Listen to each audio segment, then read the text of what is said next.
marketing partnership strategy. I know Leo was very keen to learn about this one. So Leo, this is your time to critique this even more, like all of us. So good morning, everybody. Let's now start. Chris? Okay. Good morning, ICASA President, Sir Vice President, ICASA Director. My name is Chris Kosinwatro, Senior Marketing and Partnership Officer, and I present on ICASA 2025 Marketing Strategy. ICASA 2025 comes at a pivotal moment as global health funding faces unprecedented challenges, especially with Trump's administration suspension of U.S. support to Africa. ICASA 2025 therefore calls for strong partnership support in order to ensure a successful ICASA 2025. We have outlined various marketing strategies to increase visibility of partners, expand participation, and ensure health responses in Africa. We have, please go back.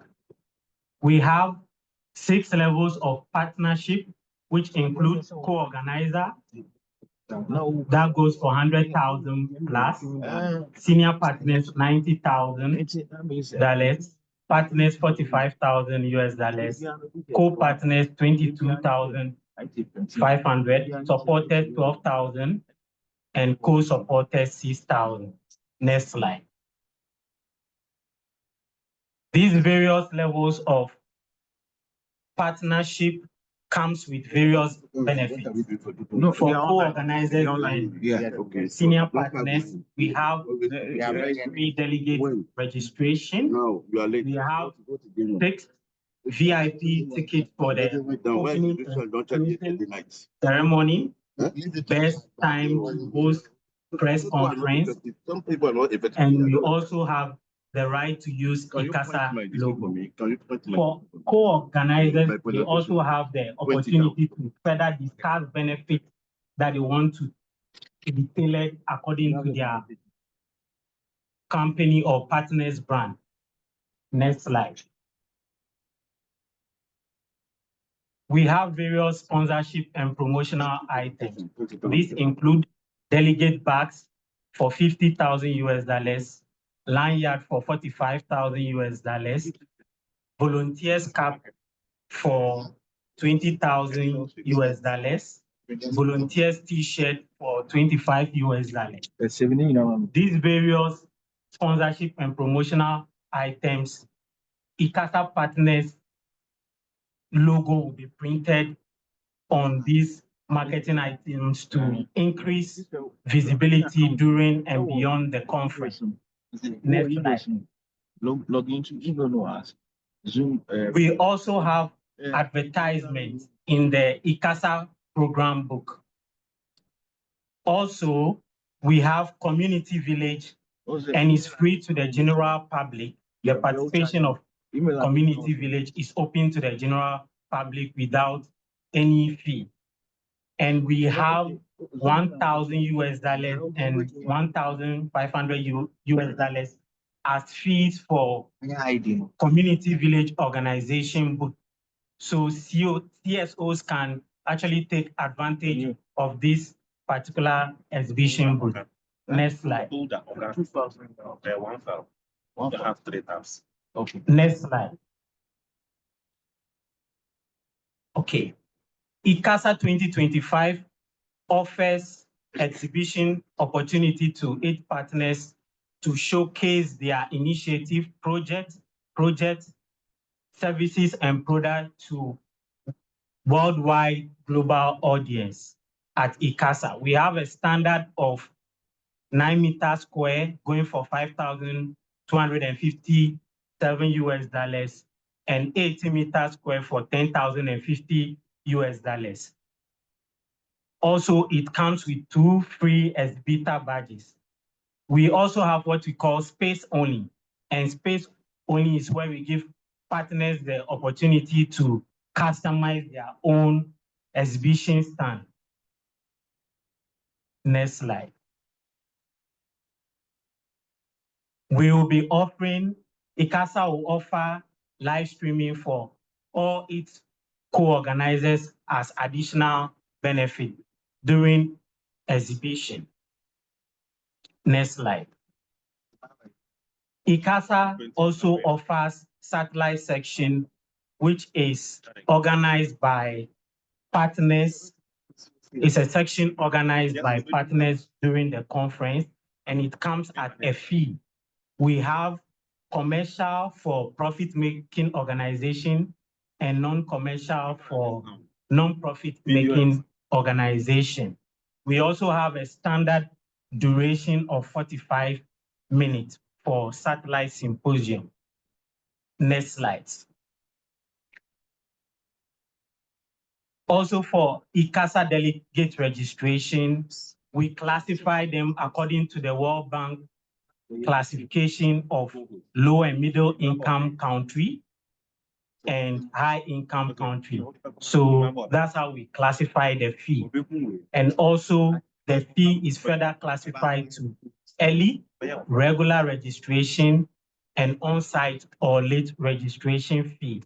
And we are currently at the early registration fee for low and middle income countries, which goes for $450 US. Then for high income country, $700 US. Next slide. Also, we have group registration of 15 or more who enjoy 10% discount for total registration fee. Paid SAR members are also eligible to 5% discount on registration fee. So we encourage all our SAR members to pay their membership registration fee to enjoy the 5% discount. In addition, we have a flat registration fee of $300 US that applies to all participants from the host country. So with your support, despite the global funding challenges, and with the support of all our partners, we look forward to organizing a successful ICASA. Thank you very much.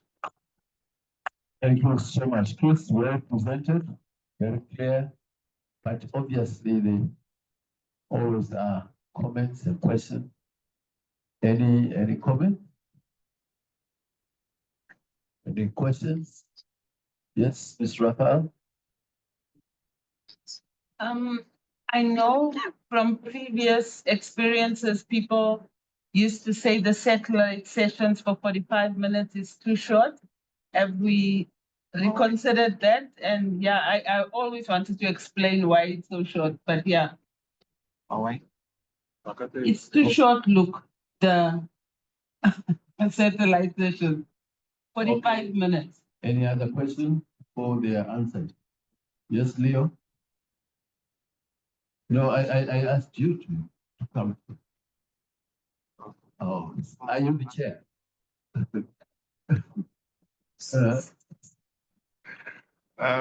Chris, I might have missed something. If my memory serves me properly, in this very room, in November last year, we had Dr. Aliu Silla, who made an excellent presentation on the marketing strategy. So I was rather expecting an update on how far we've gone in implementing that strategy. Is there anything holding back? And what is it that we, as a member of the International Steering Committee, so will have done? So maybe I'm a little bit mixed up, and that was my expectation. On the membership, on renewing it. I got a mail, but we can't access the link, so I wrote back. Colleagues, even in the office, wanted to register, but it looks like there's a glitch, so in the computer. So the IT may want to look into that, so when you click on the link to renew your membership, I think there's a glitch, so at that level. So again, I might be missing something, but I was expecting an update, so on the strategy that was presented last year. So what is holding back? What is it that we can do? Thank you. Okay. Thank you, Professor Sheila.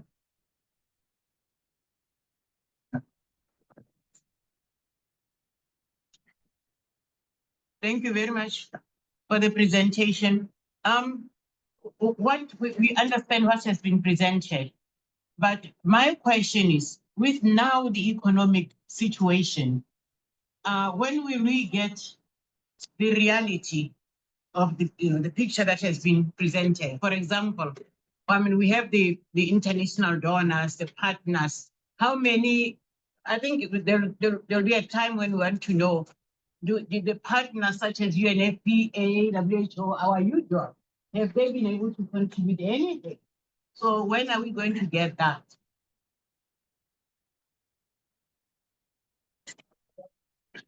Don't propose the question before we get to Presentation, I think that's excellent. Thank you very much. With regards to the 45-minute duration, we've realized that over the years, we used to offer 120 minutes. But during COVID-19, and based on research from MPI, we noticed that the members no longer pay attention after the 45 minutes. So based on research, we are able to reduce it to 45 minutes duration. That's for the duration aspect. MPI is an event or conference certification platform, global conference certification platforms. So we are also a member of that organization. Then with regards to updates on the ICASA marketing strategy, yesterday my colleague Gordon presented where we are so far, and he gave, for donors, Viv Healthcare is the only one who has been able to support. So far, we have sent 45 proposals. We are targeting 200 proposals to our various partners. Also, exhibition. So far, there has been 6 exhibition booking as well. So we encourage our partners to consider and make recommendations to us for various organizations. So far, NACPA has been giving us various partners so that we can send them proposal as well. So we actually presented on the marketing strategy again to emphasize the need for our partners to come on board to support ICASA. With regards to the membership access, we will look into it. However, sometimes the challenge is from our members in terms of their internet and also website. But this particular one, once we get to the office, we'll relook at it because membership registration is still ongoing. Then with regards to Professor Sheila, yes, we've written to our various partners, UNIS, UNFPA, WHO, UNICEF, Global Fund. So far, we are receiving some feedback. With regards to UNIS, we'll be having a meeting with them next week. They've written to us to schedule a meeting to look at partnerships. So we encourage our partners to actually spread the word with regards to ICASA funding and support. Thank you very much.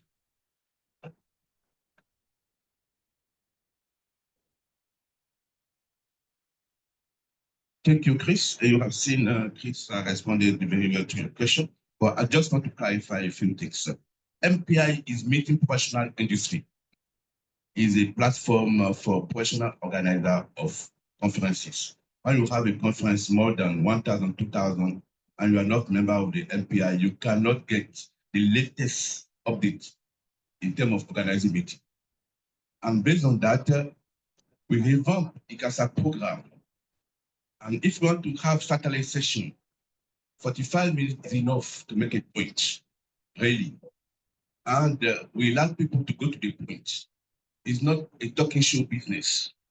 You know, we need to bear that in mind. That's one. As regard to the donors, we are engaging all the partners from the US system and also for our private sector. It's a continuing process. At the beginning of this meeting yesterday, Gordon presented the progress report. In the progress report, there is the response of Professor Zenkeni side, because we say where we are based on our strategy plan, right? The progress report shows that we are not doing too well, not us, but you too, because you are not advertising the conference. You know, that's the problem. You are all ambassadors of this conference, but you are not doing your job. We, as a secretariat, we are sending you documentation, but you are not escalating the documentation. You are not sending it to your various platforms. You know, we cannot be everywhere. This is why you are here as the ambassador of the conference, as a member of the security for this conference, so that we can have a tangible success for 2025. And we encourage you, please, all the documentation that we have been forwarded to you, send it to your various platforms. And if you have a tangible donor or a tangible partner, send it to us directly so that we can engage the person. I will take this opportunity to thank Dr. Aldo here presently. You know, he was he's still very active, you know, engaging us with the various partners, you know, across the globe. If I can have him like a 10 in this gathering, I believe that before ICASA, before December, we will reach our target. You know, I want us really to engage ourselves. You know, this is what I want to do. Yes, sir. Thank you. How good one? If I'm command is here, Sir, Mr. Call for abstract. Thank you, Mr. Chair. Je pense que Luc vient de mentionner, mais nous, par exemple, au Togo, on a créé un groupe pour la participation à ICASA, surtout que c'est après. Et on a vu que la plupart des systèmes des Nations Unies ou autres n'avaient pas beaucoup de ressources. Donc, ce qu'on a fait, c'est plutôt d'aller vers le secteur privé. Il y a des secteurs privés au niveau national, mais aussi au niveau régional. Et on a déjà des promesses pour justement la prise en charge de certains participants, surtout quand les sujets les intéressent. Donc, je pense qu'il faut vraiment qu'on change. Il y a quelques années, je crois qu'il y a 10-15 ans, on avait fait ça. On avait impliqué le secteur privé au niveau régional continental et on a eu des contributions. Donc, je crois qu'il faut qu'on cherche des stratégies là-dessus. En tout cas, nous, on est vraiment sur la bonne voie au niveau du Togo. Merci.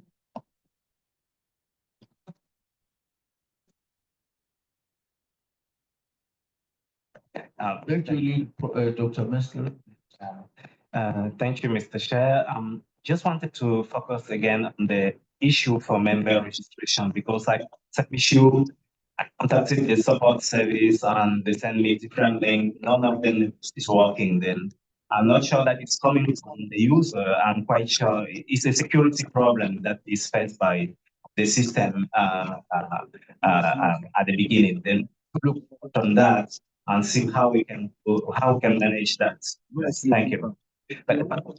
Another contribution that I wanted to have is that in this period of constrained financial means, perhaps it will be important to think again about important decisions that can be making in terms of participation, as we are dealing also with all the ecological aspects and so on.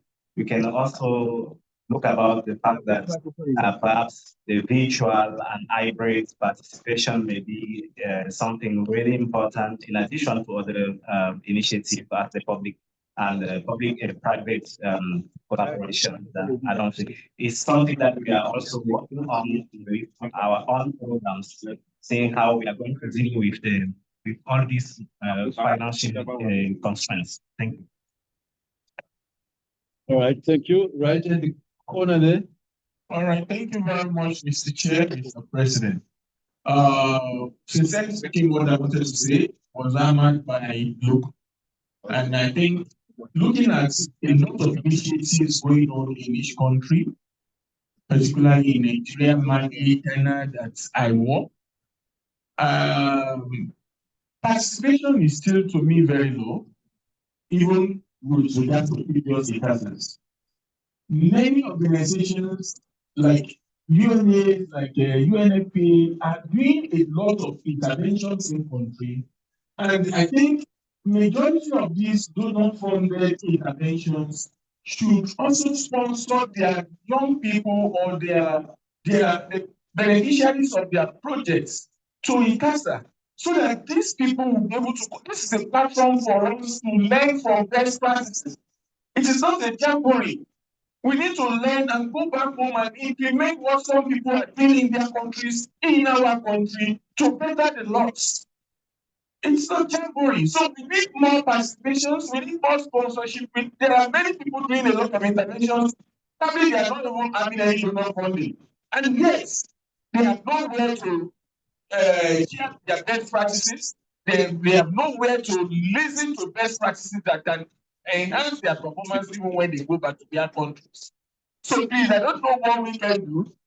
Countries that are very close to the Ghana this time should even take advantage of the closeness to mobilize their participants. If the cost of flight tickets, for instance, in Nigeria is limiting participation or registering people on such projects, let us put them on the road. I can facilitate this. Let's put them on the road. Let them come here. Let them go to their country. And then let them, what do we say? The cost of flight ticket can take care of about 10 more people coming by road. And it's going to be a caravan, enjoy the stopover, have activities like we did the other time in 2017, youth caravan. So we can do the same even from other neighboring countries, and all of us can at this conference. Let's support these people. Let's mobilize resources. In fact, it's not about this coming conference. Let us have, I'm talking to international donor organizations. Okay, I like your passion. I think you're made your. You understood. Thank you. Yes, madam. Good morning. I just want to add to what you said. We have a number of networks across the globe implementing countries. And many of these networks are implementing or related, have something to do with TB, HIV, and malaria, universal health coverage, SRH. So my recommendation would be to map up those networks, because a number of them reach out to me because they are very much interested in ICASA. They want to use a ICASA platform to engage and do a lot of things. So my suggestion is to try as much as possible to map up those platforms. For example, IANASO, GIFAN Africa, we have GIFAN Asia, we have different networks. I can give some to you, look. Let's write officially to them because they have a very large membership, and many of them are from developing countries, developed countries who are part of it. The vice chair knows what I'm talking about. So that we can start doing that. I can take it up to those that I know. I've already shared information with them last week. And so I will take it up and continue working. We also have SWA in most of the African countries, so we can also reach out to our SWA members. Thank you. SWA. Okay, thank you so much. Maybe Chris, you want to respond? Okay. Thank you very much. With regards to the link, I'll work closely with my colleagues from the IT team to ensure that the links are working. Also, with regards to the virtual or hybrid suggestion, yes, ICASA 2025 is a hybrid conference, that's in-person and virtual. However, we noticed that this time around, there are more physical, in terms of the report coming in, physical registration. However, we'll make sure we emphasize on the virtual as well. We also made provision for virtual scholarship for participants as well. Then we take all the recommendation with regards to writing to the network into consideration. Just after the conference, I'll liaise with Madam, I believe that's Madam Cecilia Lodun with regards to the various networks. Thank you very much. Chris, you want to add something there?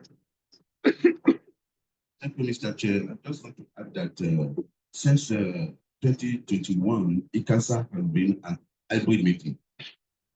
Since we hosted ICASA 2021 in Durban, during the COVID period, since that time, ICASA is always hybrid.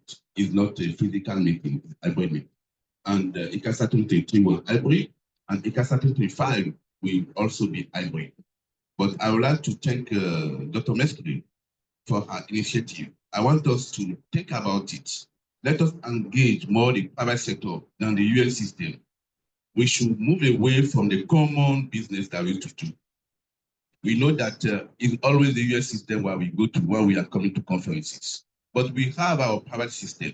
We have what we call the corporate social responsibility for various private sector in our country. We should go back to that, and see how they can fund our activity.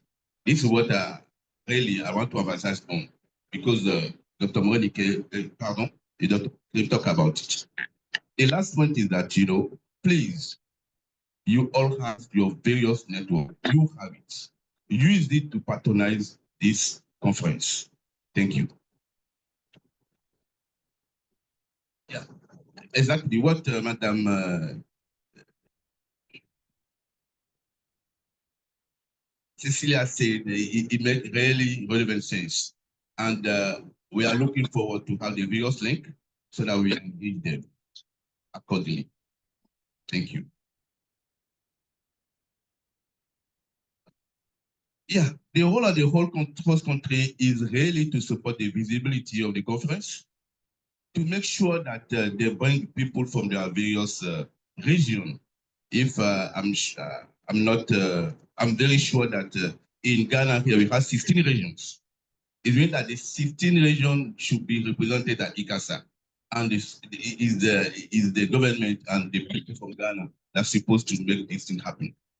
And the third point is that they need to follow the program so that what is going on in Ghana here should be transmitted to the conference. That's very, very important. The local content depends on the host country. We cannot host ICASA here and we don't know what is going on in Ghana. It will not be fair enough. Visibility rests upon the government and upon the people of Ghana. Thank you. I think Steve wants to comment.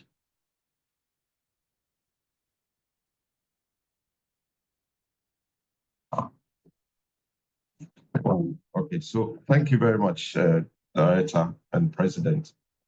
Yesterday, after the presentation, we've had some meetings and we are going to come out with a plan. We'll be working with the Secretariat to ensure this visibility. It's possible that we may even have a roadshow, something to activate this. And we'll be working with some media partners to come down to the time with a clear program, have some sessions to increase the awareness as far as this conference is concerned. We're also going to work at mobilizing our people. We're just hoping that our people will not come and fill the whole place so that our visitors will not get a space. But we'll be doing this with you so that we can manage it and there will be a good balance, because this is for the whole continent. But we will do everything possible to demonstrate that we are hosting you all. Thank you very much. Well, I would like to Thank you for religiously coming to these meetings, the two of you particularly. And it's really good for us to have the Ghanaians, host countries here. So we know that we're not going offside. Yeah, I saw a hand up there, Nyarazo.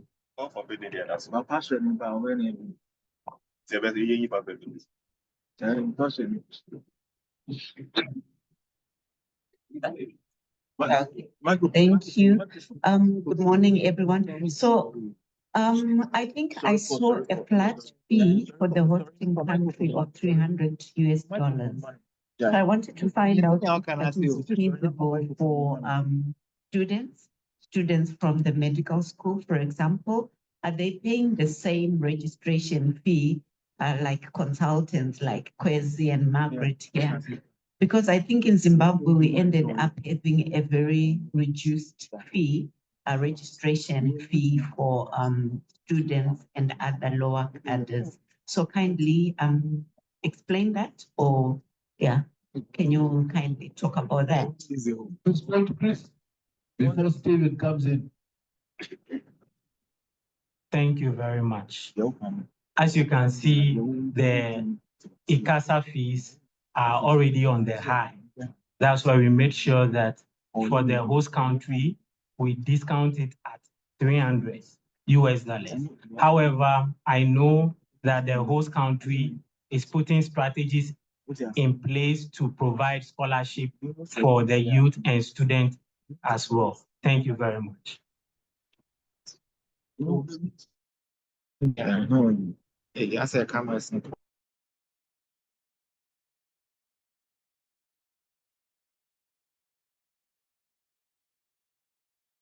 In Zimbabwe, it was 300 across, both for youth and students. The reality is that in Africa, when you say youth, you will notice that we people, you are also youth. That's the problem. And when you tell them this is for youth, they will click there and they will not send their detail as youth. At the end of the day, you have a jumble of lists without people paying and come to the conference center and say they are youth. And when you look at them, you know that they are us, you know what I mean?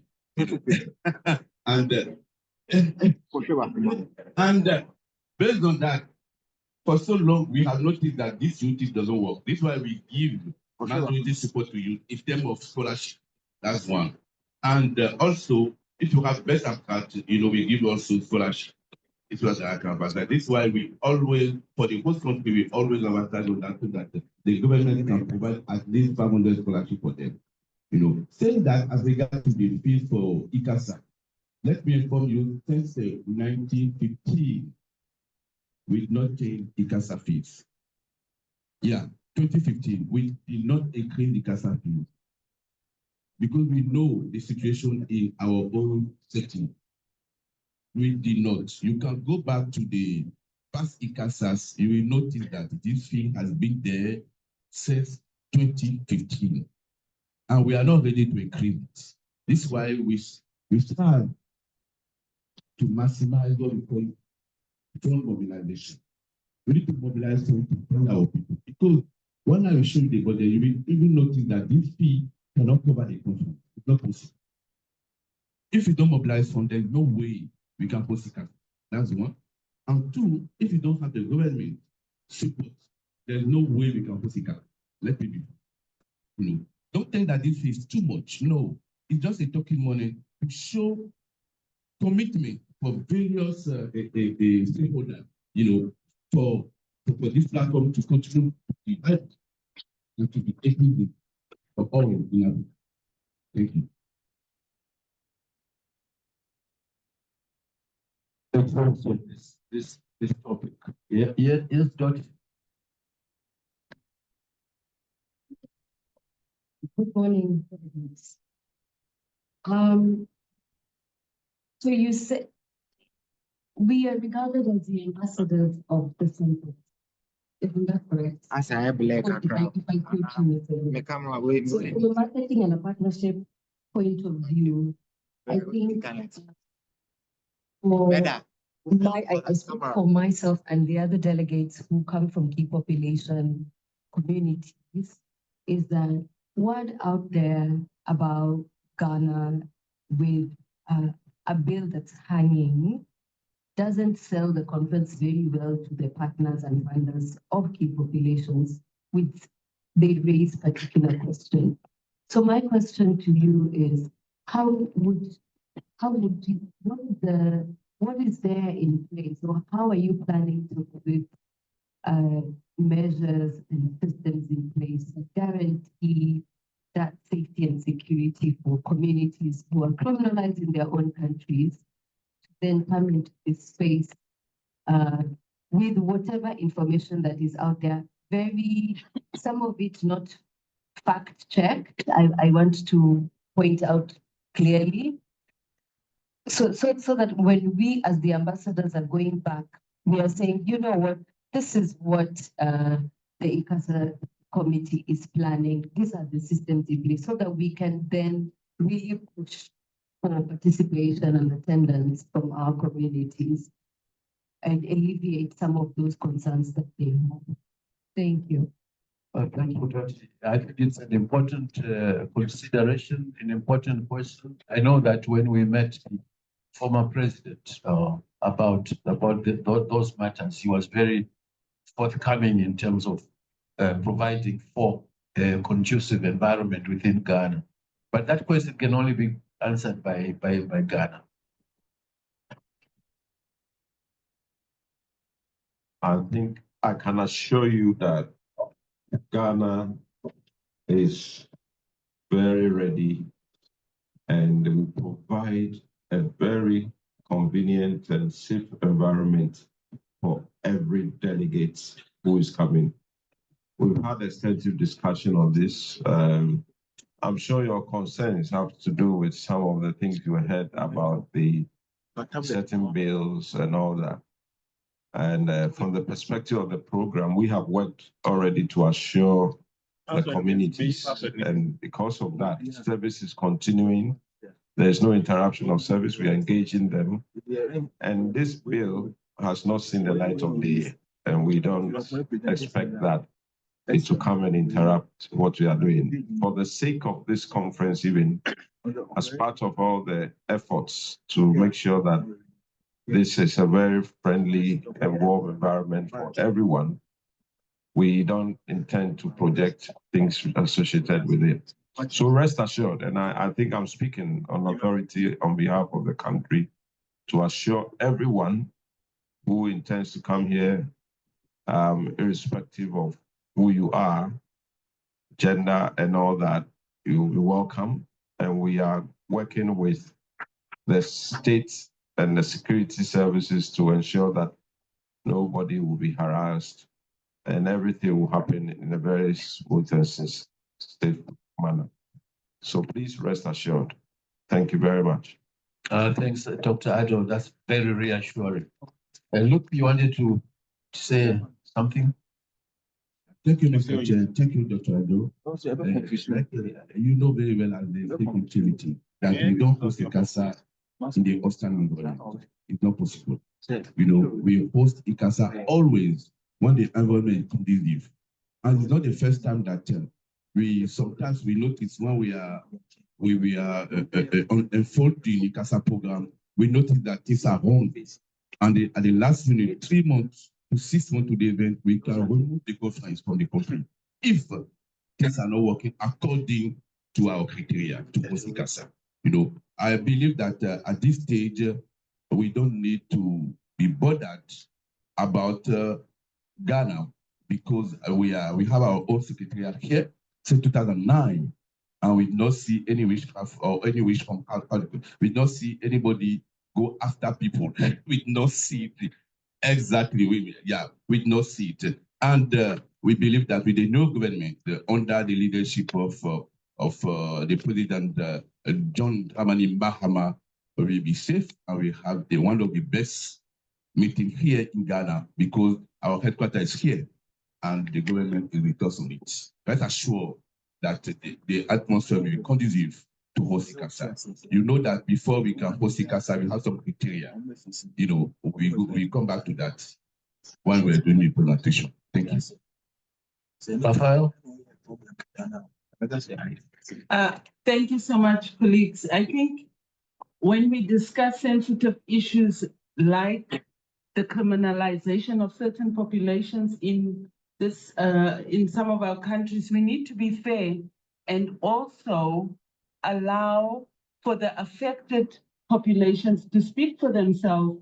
I don't disagree, Luke, with how safe it is, but it would have been a great sign of confidence for us in the community if a person from the Kipos community was to speak about on this and give us some assurance that it's okay here. I know I've spoken to some key populations people, but sometimes lived experiences is much different. They won't chase me.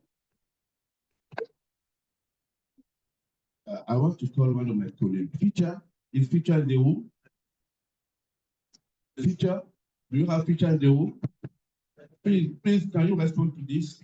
Thank you. Feature is one of our staff at the secretariat side and is in charge of early warning system and is in charge of all key population in the program. Please, Feature, can you enlighten a bit the room so that they will be at peace? Thank you.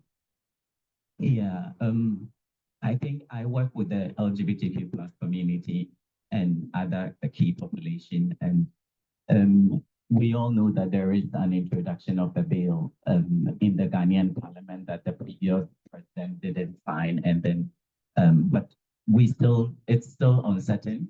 There has been quite conversation about it from the current president Mahama, who is seeking to reintroduce the bill to the parliament and making it a government bill instead of a private member's bill. In the general public, there is a lot of hostility towards the key population, which we are monitoring the situation. There are quite a number of reports that is sitting in the email that we have sent to the SAR Secretariat that they are monitoring the development. We are also currently working with other stakeholders that are supposed to make sure that there are signs and things that can regulate any unforeseen situations. And so I wouldn't say that there is no problem related to key population, especially the LGBTQ+ community in Ghana. But what I will say is that I am working currently with the organizers of ICASA. So I currently go to the office every day to make sure that these issues are being handled or kept under control. That's my responsibility. That's what I can say now. I want to get it right. Are you working well with the community? Yes. Okay, so that's really what you want to hear. So I work a lot with key population. Currently, my organization is implementing the Global Fund intervention with commercial sex workers. And what I want to just assure the floor is that despite all this, there are a lot of security measures that are put in place by all partners and the government, as Dr. IC said. The important thing is that Ghana is aware of this. The government is aware, parliamentarians are aware of this. As I said, there's a lot of engagement. We'll be meeting parliamentarians on this, and we'll be meeting the Minister for Health, who is also an advocate, civil society advocate. Oh. And the interesting thing is that the president himself is an advocate. He has been in the NGO sector and he knows all this. When he was called to pass the bill, the first thing he told them was that the bill has expired. And that alone is an assurance that despite all the push from people, he's still looking at it from the safety side of the citizens. Because whether LGBTQ or general population, they are all part of Ghanaians, and their security and their safety, and all visitors must be protected, which is enshrined in our constitution. So I don't see that. I think the Global Fund and all other partners are really working very hard with the government to ensure that the country is safe, especially for this meeting. The government institutions are very strong advocating. So again, we want to assure you that there is a lot of systems that we are putting in place. I think the important thing is to work together. Let's work together and don't let us work in silos so that we can move forward and ensure safety of our people. Thank you. Yeah. Okay. Yes. Yes. Yes. Yes. Morning. Thank you. I think I've also worked with key population and LGBT. I work with an LGBT organization, and we've done a lot of MSM interventions over the years. I must say that we've not had any raid in terms of programming because government and then the police are aware of our program. Challenges that have not come in terms of programs like these. It has come when people suspect that people are organizing things that are outside such interventions. That is the only situations we've had raids or police or attacks or anything. So personally, I would say that we should be safe if we come and then we follow and then we are coming for ICASA. I think everybody should be safe. I can assure you that. Thank you very much. I think we will go by what Dr. Stephen Adore has said. We get that reassurance from the Ghanaian government through you that things will go on well, and that our President Mahama, and we hope to meet him before we leave, so that we also get a double assurance. Brian. Okay, just a quick one, Brian. We really need to close this one now. I think, thank you so much, President. I think it's just to acknowledge the work that ICASA, including the partners in Ghana, working towards this. Just want to reiterate that in Zimbabwe, we brought 1,500 key populations that the key populations organization paid for. So speaking about numbers, these numbers of increase. That's why we are asking all these questions, but really acknowledging the work that is being done by ICASA Secretary. Thank you so much. Okay, thank you. Chris, thank you so much. I think now you can take your seat. We now go to the next item on our agenda, which is a presentation of abstract reviewers by Scientific Program Chair, Professor.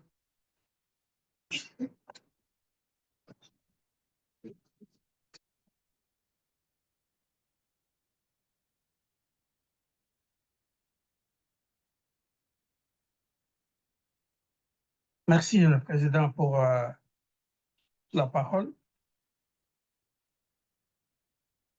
Je crois qu'à chaque conférence, on a besoin d'intervention des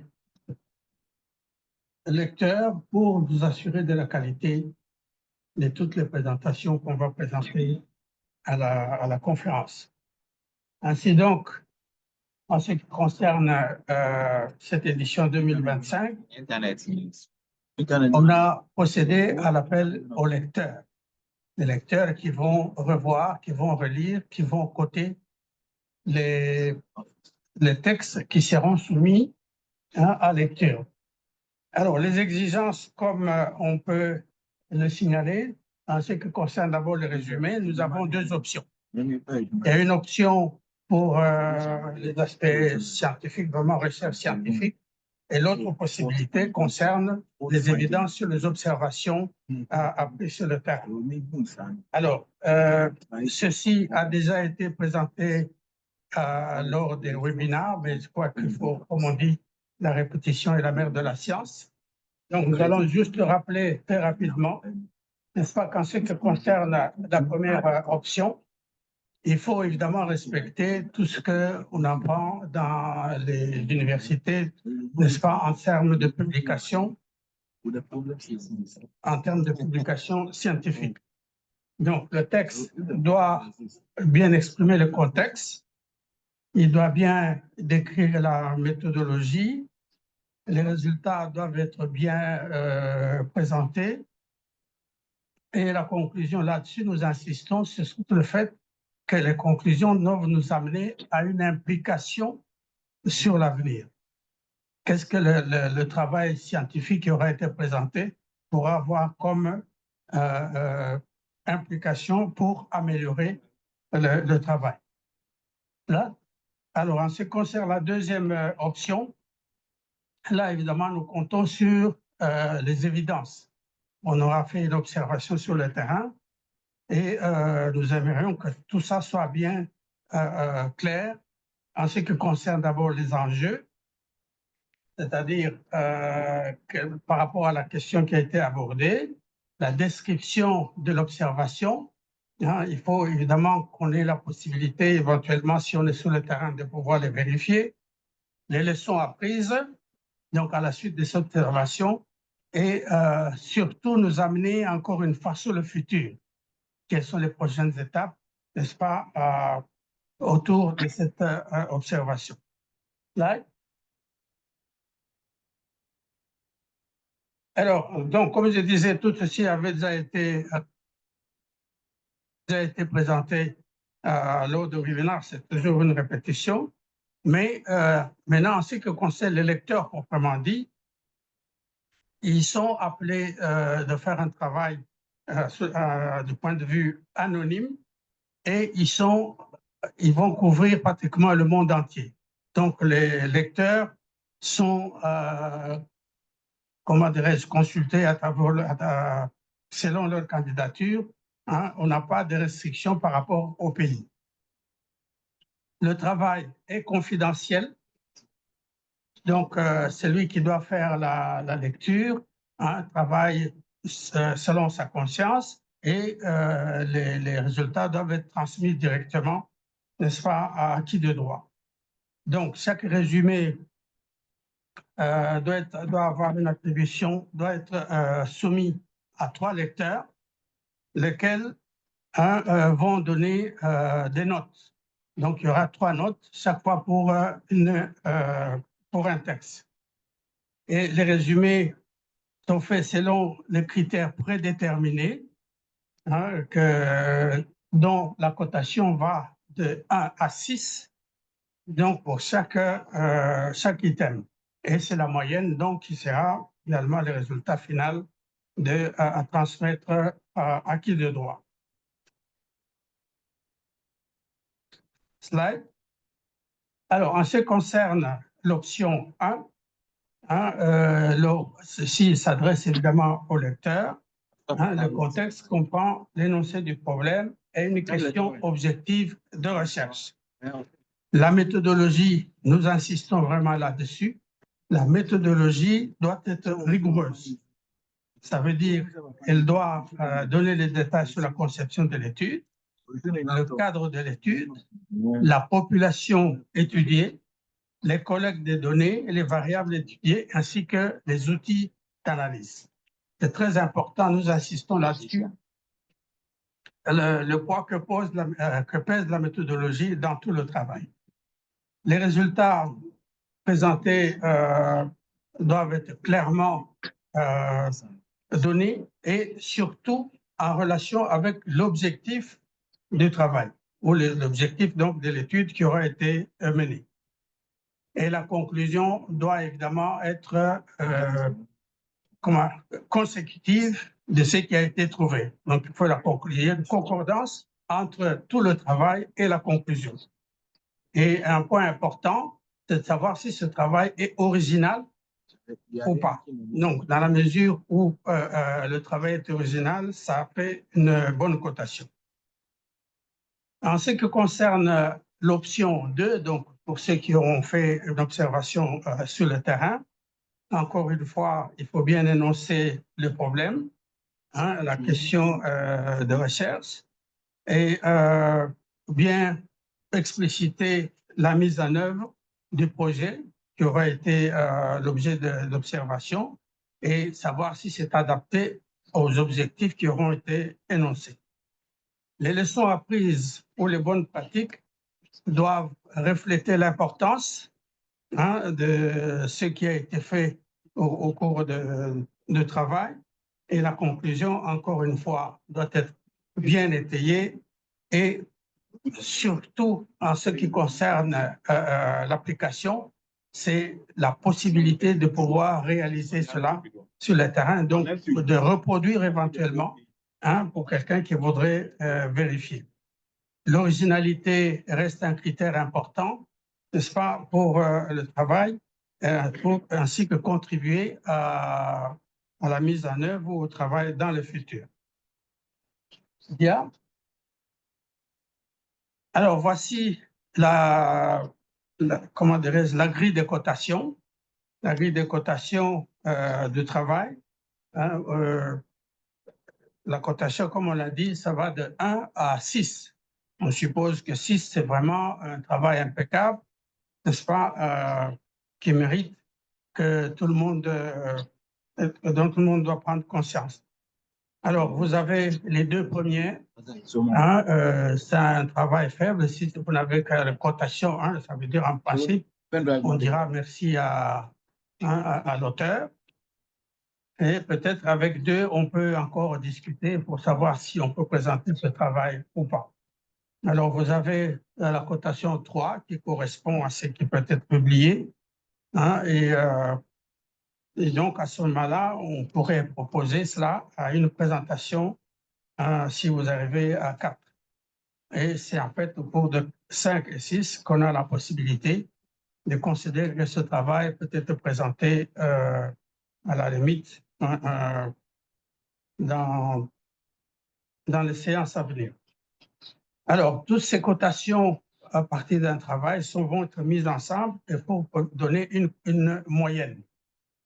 Et c'est à partir de la moyenne que nous allons finalement dispatcher les différents articles qui auront été présentés. Pour les articles qui ont été parmi les mieux cotés, ça veut dire autour de 5 à 5,5 à 6, en principe, c'est dans des articles qu'on va proposer à la présentation orale. Alors, évidemment, dans la catégorie plus bas, de 1 à 2,4, c'est soit rejeté, soit proposition d'être rejeté. Mais les autres, évidemment, peuvent se gérer en termes d'affiches, soit dans les posters, soit des articles proposés dans la diffusion. Bien. Voilà, donc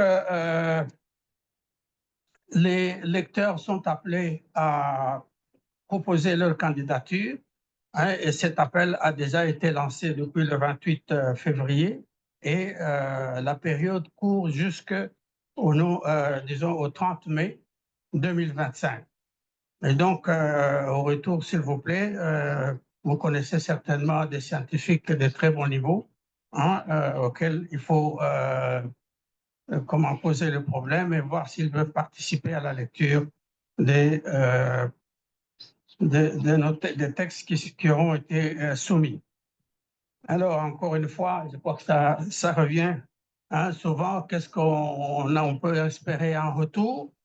Ce qu'on peut espérer en retour, c'est que pour ceux qui ont fait le travail, il y a la possibilité, comme on l'a signalé tout à l'heure, n'est-ce pas, la réduction de 10% sur le frais d'inscription pour celui qui voudrait participer à ICASA, mais à titre personnel, ou une inscription gratuite lorsqu'on peut être partisé en tant que délégué virtuel.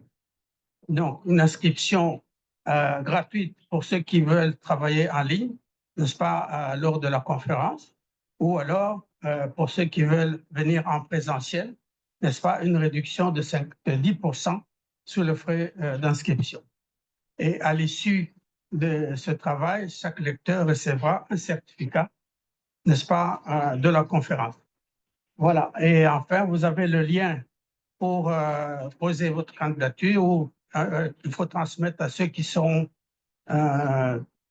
intéressés, n'est-ce pas? Il suffit de cliquer sur le lien en anglais ou en français et donc vous pouvez directement introduire votre candidature. Voilà, Monsieur le Président, l'essentiel, ce qui est de l'appel au lecteur pour le résumé.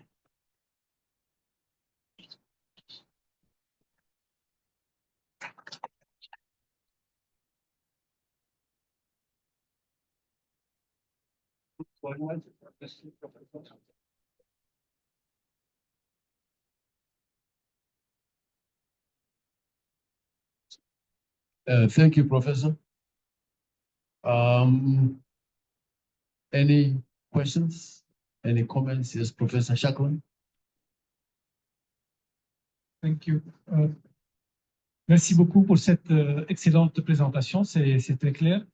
Mais je pense également que les abstracts est un élément très important de la conférence, que nous devons tous travailler à améliorer la qualité des abstracts.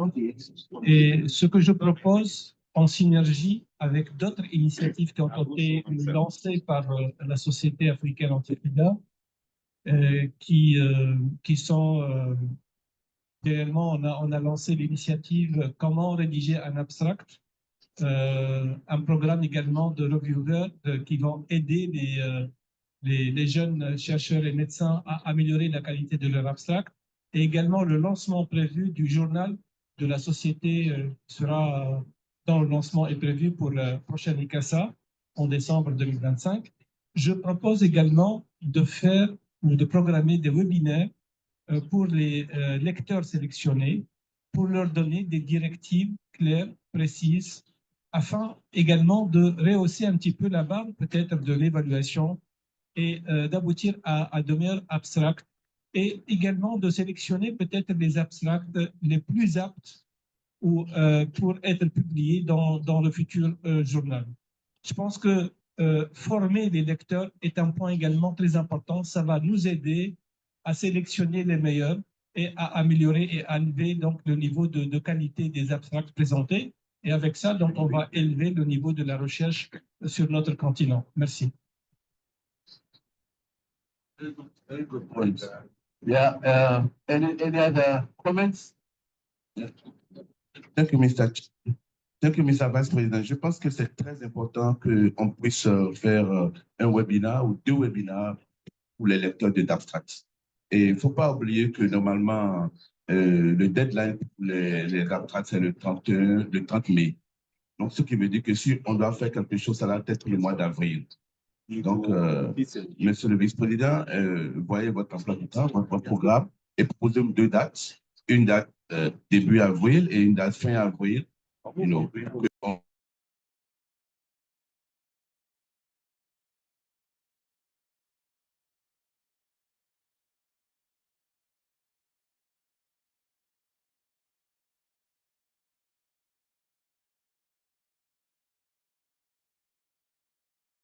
Conférence des abstracts pour la conférence 2025 Ghana. Merci.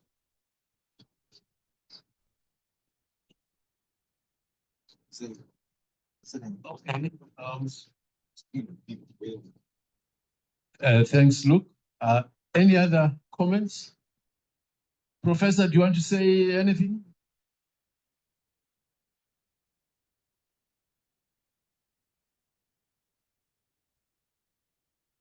Non, pas grand-chose, Monsieur le Président. J'ai noté que nous devons absolument renouveler les webinaires pour être plus proche des candidats potentiels, et nous allons nous appliquer à ce que, avec le comité, évidemment, de le faire. Merci. Thank you so much. Let's now go to our next agenda item. As you know, ICASA is held every 2 years. Every 2 years. 2025, 2023, 2021, 2019, and so on and so forth. The next one, of course, after Ghana will be 2027. I'm going to ask Luke to call for the country bid for 2027, ICASA 2027.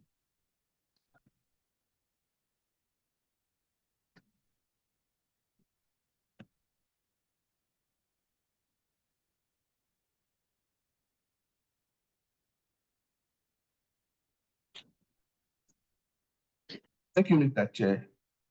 Normally, I'm supposed to do this presentation, but we have the governor of Ghana here that bidded for ICASA 2035. I want him to come and do this presentation because he know how he managed to pass the bill, to pass ICASA, to win the ICASA 2025 conference. Hello, Dr. Aldo, please come and join me here.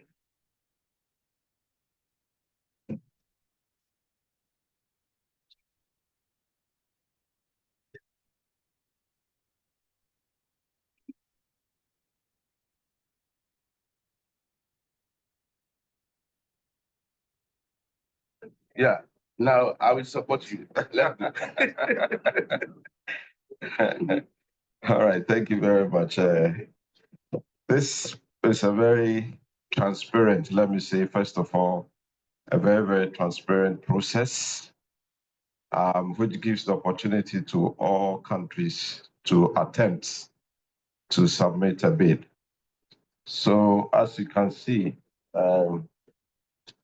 the society is on this occasion inviting all African countries to take advantage of this opportunity to host. We have not hosted yet, but we are so much elated and in high spirits. And we hope to set the bar very, very high in such a way that the next country will have no alternative but to either maintain it or still do better. So every country will be requested to submit documents to the SAR Secretariat in Accra. And in essence, the bid is supposed to be your proposition of how you feel capable as a country to host the conference.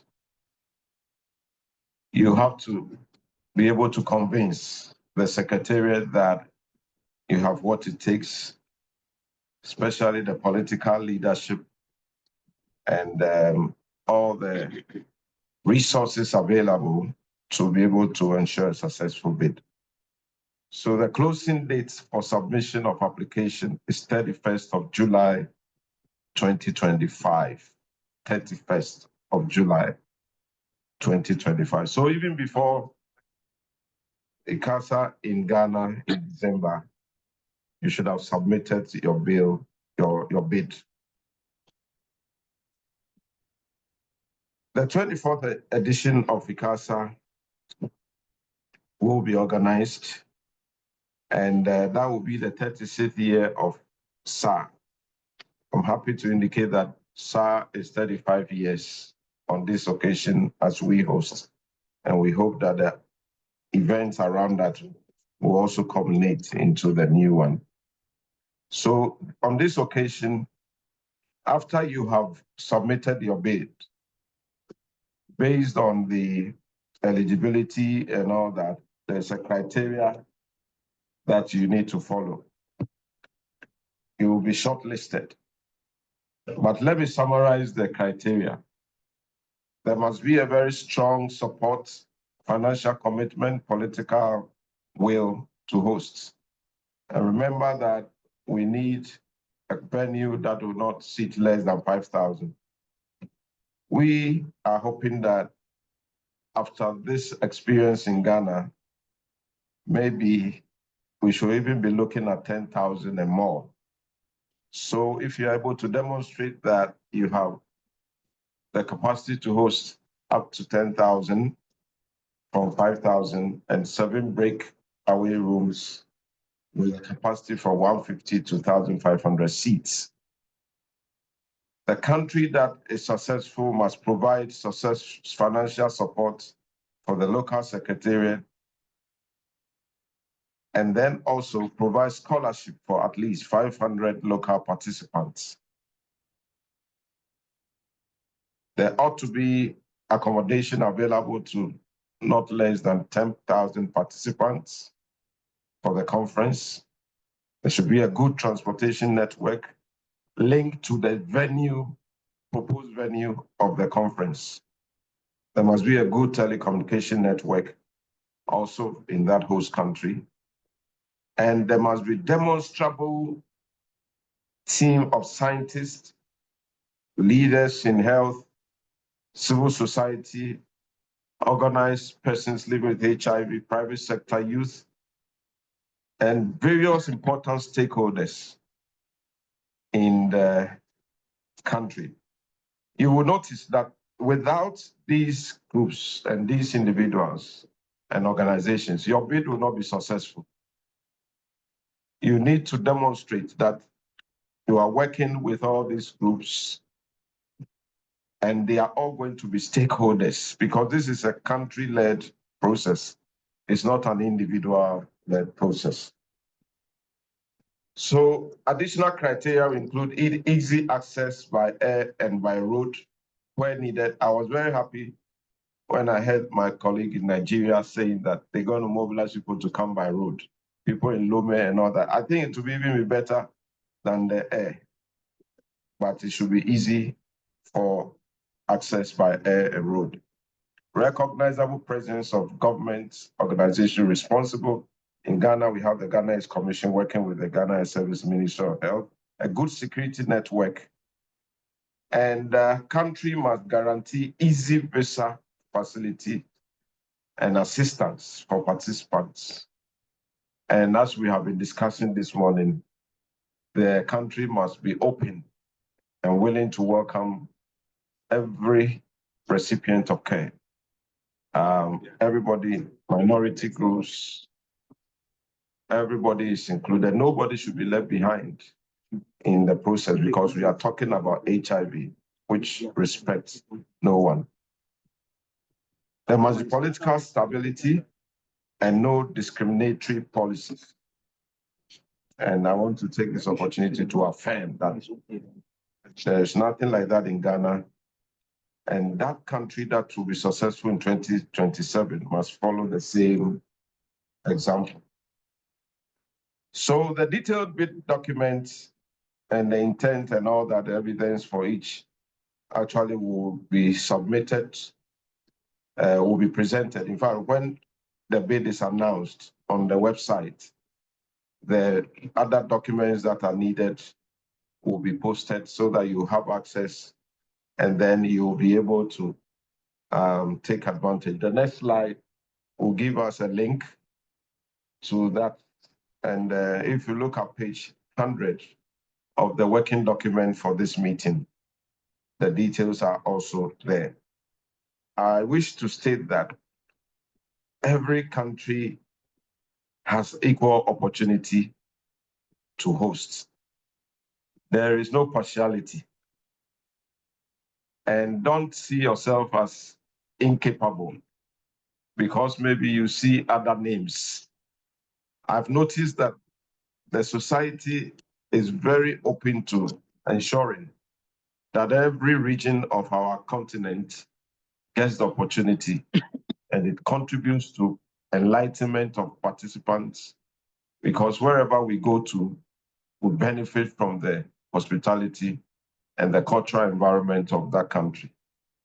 And we are hoping that the next country that will hand over the baton to in 2027 will provide all that it takes for a successful conference.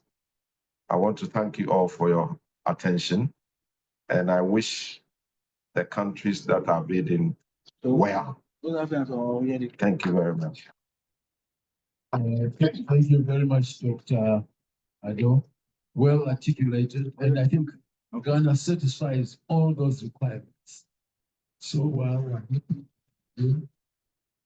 any comments, any questions, any clarifications needed? Any country that wants to bid 2027? Yeah. Yes, Professor Shah.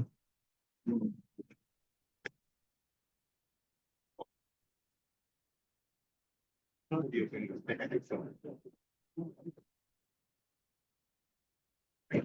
Just to clarify that ICASA 2027 fund for the is in page 63 to 65, the working documents, not page 100.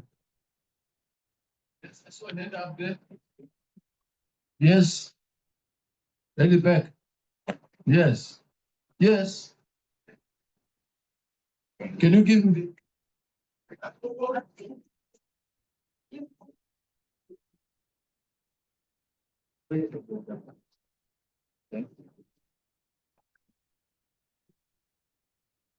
Merci, Monsieur le Président. J'avais une question à propos des critères qui sont proposés. Tout au long du débat, nous avons suivi que ICASA, c'est une conférence qui offre la visibilité au pays. Alors, si dans la politique d'un pays, on veut organiser ICASA, mais en ayant des poules suivant les thématiques qui sont proposées, est-ce que cela peut être possible? Au lieu de le faire, par exemple, dans une ville, on prend des dispositions pour faire dans 3 villes avec 3 thématiques différentes. Est-il possible? No problem for them. Main statements. Or that's what I want to do. No problem for them.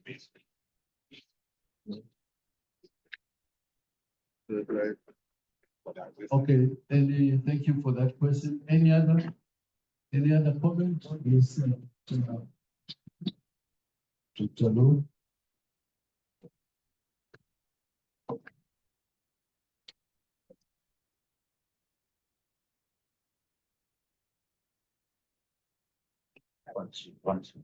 Okay, it's working now. Thank you very much, Chair. One of the biggest challenges that I think a number of people face who are hosting, the delegates face when going to a host country is the whole issue of immigration, the visa accessibility. And I know that there have been ICASAs where certain countries have faced a big problem in terms of access. And then secondly, what has transpired of late, I've noticed for those of us who travel a lot, is that the visa has now become an economic activity for countries.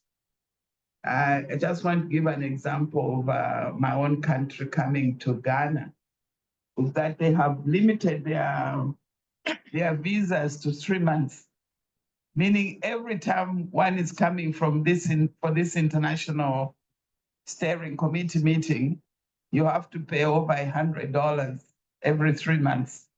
So for the 4 times I will come to Ghana, it means I'm gonna pay, and if you're doing an express, you pay 120. So it means that every 3 months you're getting a new visa. And I just want some comfort from our organizing team here, what they're gonna do in terms of visa, including even exemptions for some of these people. Have there been any discussions between the organizing team here and your immigration team in terms of visa access, and maybe giving a special ear to the ICASA conference so that we are not paying so much money for just a simple visa for 3 months? That's point number 1. Point number 2 is, I don't know whether you have had any discussions as well and training between yourselves and the customs people. I just want to give an example of what we went through arriving at the airport just this time around, where a little young man had to divert us. No, you have to talk to our bosses and so on. And I was asked, what do you do for a living? I said, you're harassing a whole professor. And I walked away. But, because I could do that, how many people can do that? In fact, I was expecting this guy to come after me, but he just let me, maybe said, this woman. But I think these are important for hosting of a conference like this. And I just want comfort, whether there's even any training programs that are being arranged with the customs people to ensure that they don't start harassing people at the airport. Also, in terms of immigration, what is going to happen to the whole issue of visas? Thank you. Okay, Sheila? Thank you, Chairperson. Mine is just a prayer, I guess.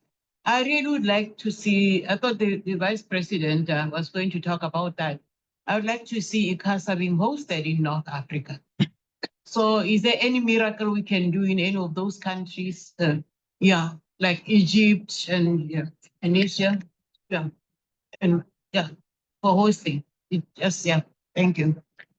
You want North Africa? Yes. Yes, I know. Raphael? I just wanted to say Ghana is visa free for all Africans. Where are we paying? It is. The new president announced it's visa free for everyone in Africa. Okay, it will be clarified. So, two questions we'll answer. Look on the venue and training. Can you quickly, it's possible?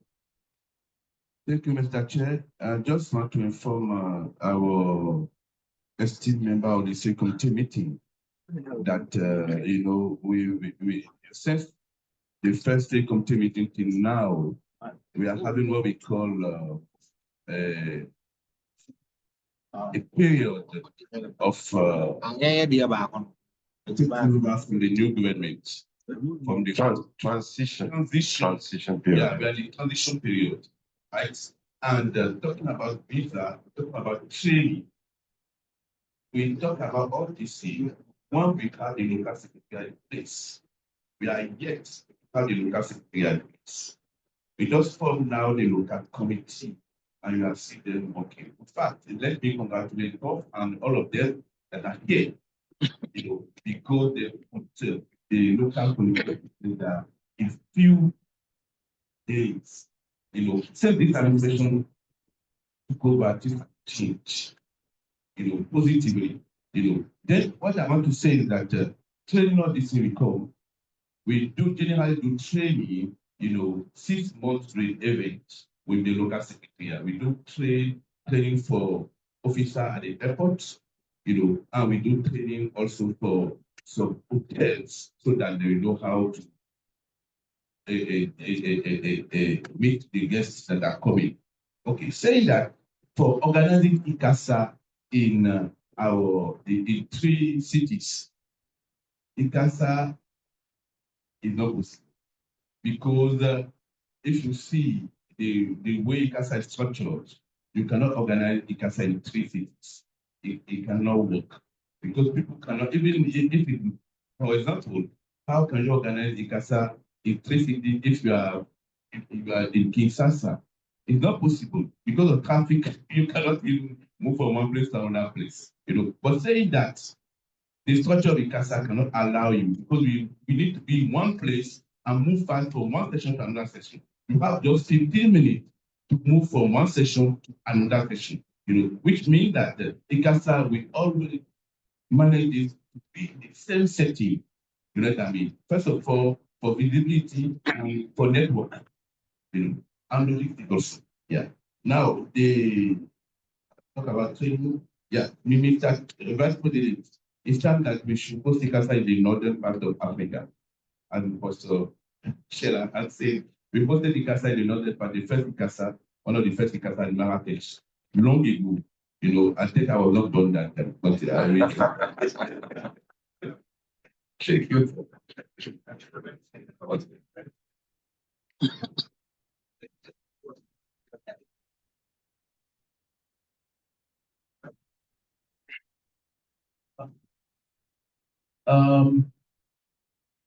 Can you respond to the other questions? The visa one. The visa, well, okay, so we've taken note of it. I consider it as a feedback. And whilst we put things in place, the Secretariat will be engaging the Ministry, Foreign Affairs Ministry. If you notice, during the earlier engagement, we brought on board the Ghana Tourism Board and all of them. In fact, this will be a state thing. So we'll be negotiating based on the details. And this is part of the reason why we are here so that we take up some of this feedback. As far as I'm concerned, quite a number of countries is visa-free to Ghana, but we'll get the details and understand what is happening so that when we engage the authorities, we can be more definite about the assistance we need, for this important event. Okay, thank you. I saw another hand here. Yes. Munya? Just a further feedback in terms of IEC materials. It has become a problem, especially to host country, where delegates are requested to pay for import duty when they are moving in with the t-shirts or banners. They are confiscated by the airports. So on top of the trainings, I also propose that conversation with the tax authority and get an assurance that materials that are going to be brought in by delegates are not for any economic benefit, and how can there be an arrangement to allow those materials to be taken in the country for free? Okay, thanks. Any other for the response? Right, look, we need to respond. I think we need so much we need to understand that. It's not going up, you can go material and the elevator. And when material the elevator, nobody will charge. It's part of our elevator. Nobody will the material when he is on. They will not charge, but before material and participants, they will charge that it's not bad. Even the price we charge. Then please, when you have to do that, see at the community level, and see if you have a booth. If somebody has a booth, partner with them, so that through that you can sell your material, and you will not be able to for that. However, you will pay the clearing fee because we always negotiate with the government. So you not pay the fee, but we pay the clearing fee. Thank you. Okay, Dr. Adom, do you want to add anything? No, thank you very much. As the lawyers.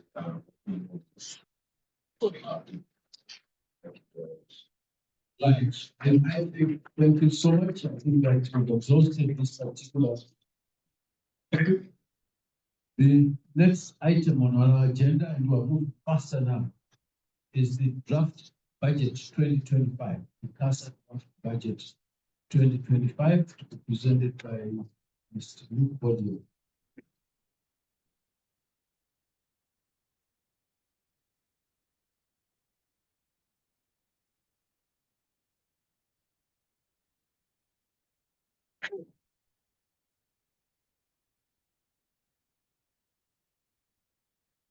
Thank you, Mr. Chair. If you allow me, let me take the opportunity to thank Dr. Ado, because he was not aware that we implemented the call for ICASA 2027. I just take him on the spot. Okay, thank you for that. However, sir, if you allow me, let me inform our esteemed member that in their documentation, we have what we call, before we start my presentation, we have what we call ICASA storytelling video competition. As you know, December will be the 35th anniversary of Society for East Africa. And for that, we don't have enough money to do a jamboree. To invite all of you for drink and food, we don't have it. But we believe that we can do something that can be meaningful, and for that, we launch a competition. And the competition is for people living with HIV/AIDS, so that they can tell their story, And we plan that we should consider two categories.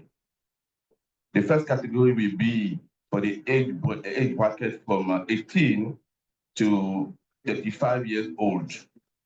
And when they send their story, we have a juror that we select the best story.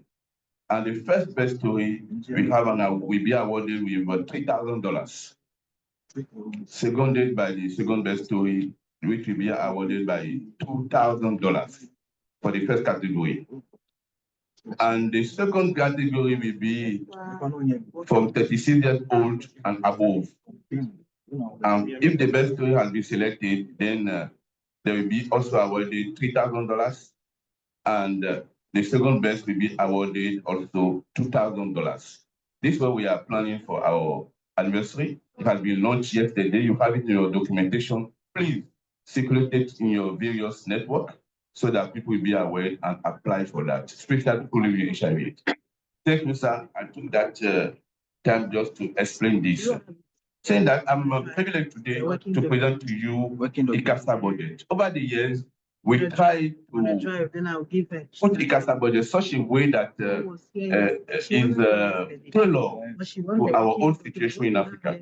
You know, we don't have too much resources, but we are wealthy. It's on the portal. You know, we are very wealthy in Africa, but at the same time, we are poor because we don't know how to manage our wealth. Right? Saying that the budget that we are proposing, check the content will be expenditure, income, and the budget summary. You know, expenditure about ICASA, the income ICASA. No, this is the summary. Can we go to the expenditure? Yeah, the expenditure of ICASA. First of all, the total budget is 3,162,423 extra million dollars. Everything that you are seeing there is in dollars, you know, because we manage in dollars to avoid fluctuation. You know, however, for the local expenditure, we manage it in CD as we are here. And we have the post-conference, we have closing, we have the conference, and then we have the post-conference when we are talking about the expenditure of the budget for ICASA 2020.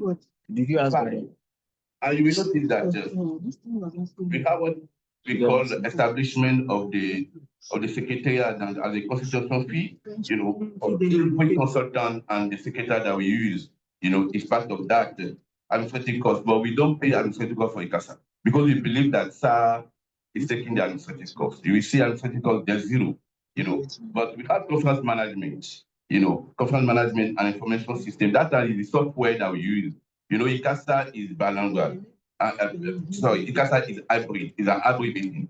And don't you have to understand that to organize a conference of 8,000 people, when we have at least 3,000 hybrid, we need development software. And in Africa here so far, we did not develop that software. You know, it means that we are using the software from America and from other parts to hold this meeting. And it's very costly. Then you will see that budget line there, item 1.3. And we have the governance of ICASA and trade meeting. The governance of the ICASA and trade meeting is, for example, the meeting that we are hosting today, the trade committee meeting. You know, we invited today more than 35 stakeholders. Let us say that we have 35 international members of the trade committee meeting, and it go with costs because we pay their ticket, we pay everything, you know, so that this meeting can be a successful meeting. And when we are hosting the pre-conference meeting, we don't call for the government to support us. No, we host it from our own savings, and we raise funds to complete later. And then we have the last meeting that we host here will be the marathon meeting. We will see in 1.5. And this marathon meeting is where we bring the scientists in Africa, especially those ones that are part of the track A, track B, track C, and track E, you know, to correct the abstract. Don't forget that at ICASA, we have more than 3,000 abstracts. You know, last year, 2 years ago, we were having around 4,000 to 6,000 abstracts, you know, and it's not easy, you know. Then we want people to finalize it here.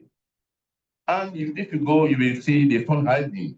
The fundraising, you will notice that is 1.6. You know, put some money there. That money is budgeted money because it's important to attend as much as possible all the conference in Africa and across the world to marketing the conference. And when we are going for marketing the conference, we don't go alone. We go with the president, we go with some staff, because it's really a machinery, a mechanism to market the conference. And we pay also what you call booths over there. Sometimes we pay satellite session, you know, to showcase of what we are doing in Africa. And it's a selling point for our conference. Then you will also see promotional communication. Yeah, most of our communication is online. Most of our communication are online. However, we do quite a lot of material when we are going for conferences. We see that point there. And let me go back to the point 1.10, 1.11, volunteer. At ICASA, we cannot post ICASA without volunteer. When we are posting ICASA, we have a minimum of 150 to 200 volunteers to man the conference, because there's no way we can post ICASA without volunteer. You know, and those volunteers we pay them is not for free. We allow them to learn, first of all, to share their, to learn, and then to have talking money to go back home, you know, and also we feed them. This one is there. Now we have the closing ceremony or opening ceremony that is vital for that. And at every ICASA, we also have what we call evaluation, audit, and reporting. I will urge you to go to the SAR website. You will see all the reports from ICASA 20, from the beginning to the end, till now, right? And the reporting system, we used to do it via, I think we have the head of rapporteur here, but after that, we have some consultants that work on the reports of the system to bring the best out of the conference. These are the expenditure side for ICASA. The expenditure side, the total expenditure that we are planning for this year will be 2,809,623.24 for the total cost for the expenditure. And let me tell you, this expenditure, this budget I'm showing you, does not include the government budget, because the government budget is separate. The government care for the venue, the security of our participants, and also the local delegates. Thank you. Next slide. Expenditure side. Yeah. Today,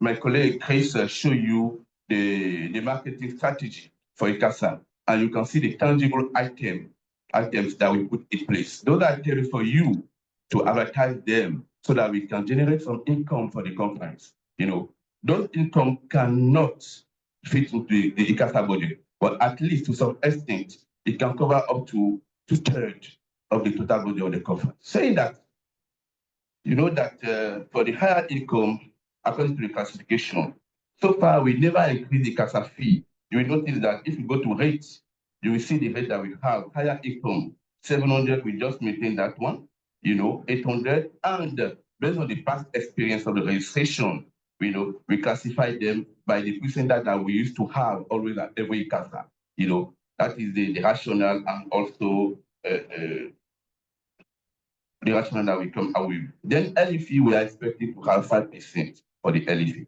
You will notice that so far, do we have, Clemens, do you have any registration this year? How many registrations do you have? Hello, Mr. Luke, we have 52 so far. No, registered and paid. So no paid yet. Exactly. This is why at the early stage, we always put 5% of the total. If we go by a projection of having 3,000 people, you can see I put it there, paying participants 3,000. Because this year, with what we are facing, the ICASA, especially with the Trump administration policies, we cannot shoot for 5,000 again. You know, we believe that we can have a tangible 3,000 delegates. You know, and based on that, we projected this budget. Then, if you have 3,000, you will see at A1, then you will see we are proposing 3,000 delegates, and we segregate them based on the percentage, and you see the total cost. It's been that for registration alone, we are planning to have at least 1,747,500 USD for registration. Saying that out of the direct registration, we have what we call a special registration. And the special registration is generally accompanying person, you know. And at ICASA, we don't plan for less than 18 years old, because when we are hosting ICASA in South Africa in I think it was 1911, we faced some challenges with the youth that was less than 18, you know, and based on that, we stopped that when we say, if you are not mature, we are not 18 years old, you cannot attend ICASA. You know, this is why we plan for only 18 and beyond. Then saying that for that, we plan that we should have maximum 120 delegates for that, and the total cost will be $36,000. Then exhibition, these are one of the products that is key for us, that you need to market for us. The exhibition side, we are planning to have a minimum of, let us say, 42 booths. Usually we do have up to 100 booths. But with the situation, with the economic situation that we are facing now in Africa, I'm not sure that we can project 100 booths again or 200 booths at ICASA. No, I'm projecting 42 booths. If you have more than that, it will be okay. But we pray to have more than that. We count on you guys to patronize them. Then for the 42 booths, we are planning to have at least an income of 346,240 USD. That's what the booth. You can see the projected income for the conference. And then the sponsor. Chris showed you that we have various segmentation for sponsor, at least 6. But this time around, we don't think that we can have enough co-sponsor. Usually, if you want to have the floor for the open swim for ICASA, you need to be co-sponsor. It means that you need to pay at least $100,000, at least. But this time around, we are not sure that we can get that one. This is why we plan to have at least one co-sponsor. You will see in the paying side, you will see one co-sponsor, and senior partner 1, partner 2. And where we think that we can make some money tangible is for the satellite station. Because satellite station is there and we don't increase the money in the same amount, we not change it. Both for private sector and also for community. We not change it, we maintain it. Then we are planning that for the sponsor, we can project at least $433,000 for that. That is the income side. And the income side, we will notice that the total income for ICASA 2025 projected will be $2,563,840. This is what we are projecting for that. Now, we have seen the projected expenditure and the projected income. Let us go to the summary. Yeah. At the summary side, it's important that you should see that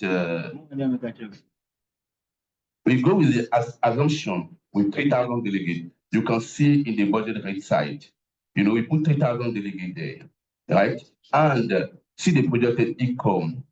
You will see $2,563,840. And then see the projected expenditure. You will see $3,192,123. Then you will notice that you will have a deficit if we go by 3,000 delegates. This is why I was telling you that even the registration fee and the various items of the conference cannot cover the conference. And don't forget that this budget I'm showing you does not include the government budget. Because if you go down, you will see projected sponsorship package from the Ghana government. That package is there, we are working on it. It's not part of this budget. And the government, they cover what? They cover the local staff support, they cover the conference venue, and they cover the scholarship for the local. This one we are working on it with the government. It's work in progress. Then when we go back to our summary, for the fund that we have to raise here as ICASA, all of you have to raise. It's not the secretary alone, because you are all ambassadors, you are part of this meeting. You have to help us to raise that fund. That fund may not be sufficient to host the conference without the government. This is why we need to raise more funds so that we can bring people. Because don't forget that we have a heavy scholarship to pay. We are planning to bring at least 500 people in person and give at least 2,000 virtual, depending. Then when we go back again to the summary, you will notice that we have that deficit. However, if everybody to have a breakthrough, let us say we need at least every participant to pay $1,064. You can see it in where I put summary below of 3,000 actual cost per participant. if really we want to apply that one, every participant at ICASA to be cost effective, they need to pay $1,064, which is not possible in Africa. Then we count on you so that we can raise funds to compensate and to support every registration that we get. Thank you, Mr. Chair.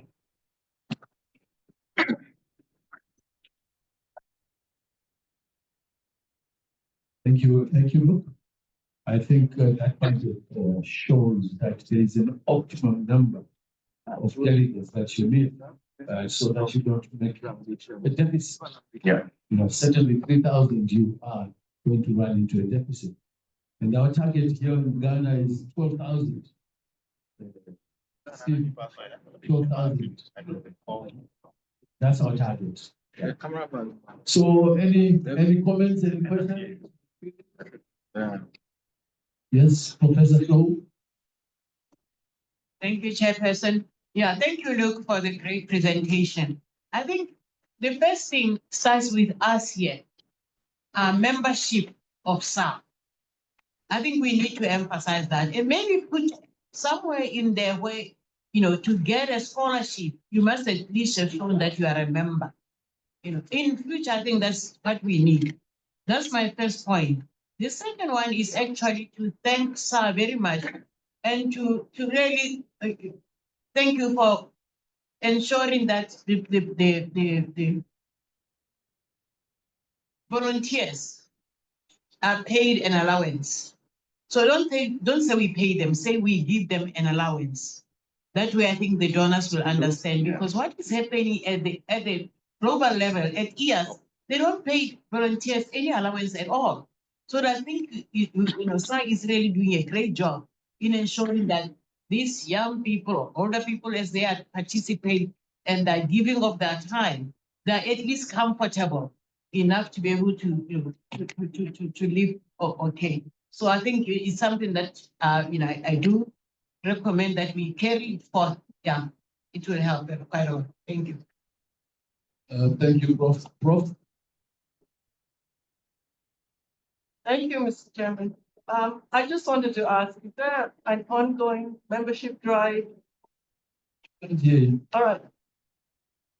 Hello? Okay, I wanted to find out if there is an ongoing membership drive.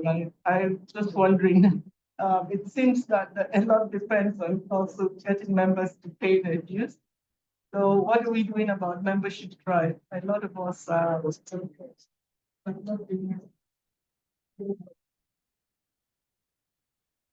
Okay, thank you so much. I will give the floor to Eno. No, just wait. Any other comments? Yeah. Oh, yeah, yes, Brian. I think hello. I just follow up with Ake's comments, and I did a Google search here. The average registration fee for any other country, let's say, for example, AIS in Rwanda coming up is $1,050 for each registration. So seeing that our lowest is $300, I think we really need to give kudos to SAR on the amount that is being budgeted, and with the money, that's the expenditure that is here. There's a lot of work that is happening behind the scene. So I think it's up to all of us in this to make sure that we canvass all the partners that we work with, that they have more contribution to this conference. This is our conference for African problems, our own solution. Thank you, Brian. All right. I see no other hand. Thank you, Mr. Chair, Mr. President. Let me first of all, before I will ask my staff, Eno, to respond to the membership. Can you raise your hand, how many people are members of SAR pay their fee here in this room? Raise it very well so that we can count. 1, 2, 3, 4, 5, 6, 7, 8, 9, 10. We are 10.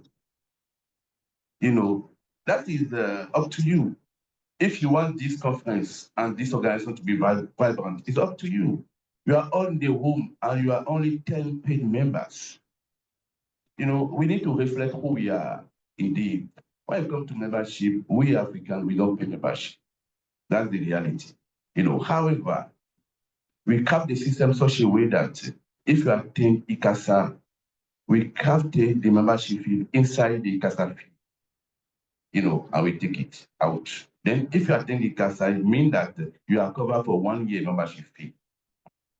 That is automatic, you know. But Mr. Chair, if you allow me, let me call my colleague here. Hello, can you give us how you are dealing with the membership drive for SAM?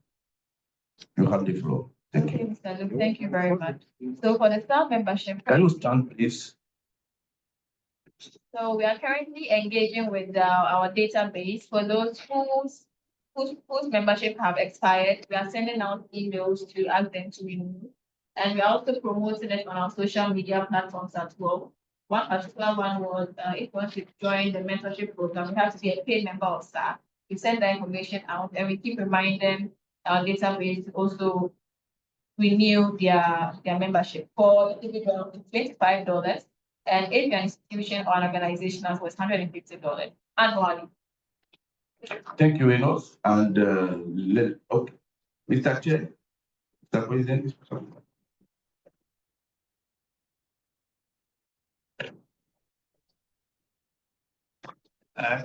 Thank you. No, please come for the cash immediately from me right now. Come. I'm sure that person will pay for 10 years to come. Thank you. Okay, so I just want to encourage them that every meeting, there should be a table for us to pay, because I've been struggling to pay. Even when I registered yesterday, I told them, can I pay for 3 weeks? So, I mean, money is important. I know from there, come to me. Thank you. Hello,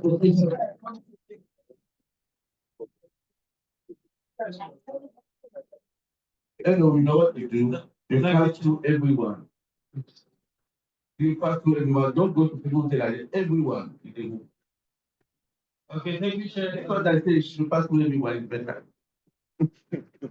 My comment is to do with what today the previous speaker also raised, and I did raise it with Eno yesterday. I think from the social media, the payment system somehow, when you go there, things just don't seem to work well. I don't know what exactly is the problem. I think she will require, I've tried to pay for the last 3 months. There will be a problem. I'll write back that it is asking me for this. So I think there's something I just don't know. I'm not competent to tell you what is exactly the IT issue. Even I know when it comes to LinkedIn and other things, to try and tag ICASA and to try and tag the society. There is a problem. I demonstrated it to you yesterday. Thank you. Okay. Yes, let's have it back.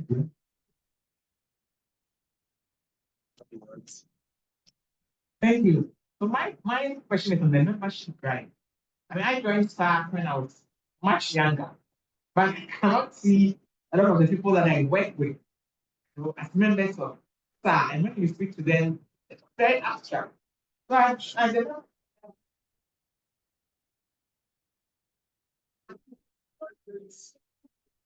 Young members to be part of SAR. The young members are not part of SAR. Right. Thank you for that contribution. Luke, you want to respond? Yeah, thank you so much. You are right, but at the same time, we can balance it because you know, young member they pay $15. You know, and the reality is that when you have event somewhere and you have more than 1,000 people, 500 participants, you need to involve us. You know, so that we can pay membership from that. That's important. We do travel to go anywhere in Africa here and the world for membership, a travel, and also for visibility of our conference, to sell the conference. You know, if you don't invite us for your activity, we loan out. But at the same time, at every ICASA, when the youth come to the community village, they also register for ICASA. But I believe that we should have a strategy and activity to address the youth, especially the postgraduate students. Thank you. Yeah. As regard to the, sir, there's Yes. one more thing. As regard to the link, I will call Emmanuel. Emmanuel, can you explain what is going on with him? He has already explained that he's going back to the office. Emmanuel, perhaps? Yes.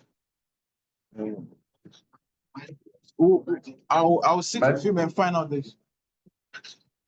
Please, I'll consult with Dr. Moya. I'll consult with Dr. Moya and rectify the issue. What's the challenge is? Thank you. Right, Dr. Adon? President, I think I have a suggestion. Since ICASA is held every 2 years, the registration is for only 1 year. Why can't it be 2 years?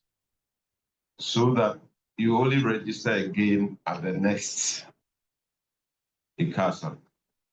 If we register now, the next year where there will be no ICASA, then the person's registration expires.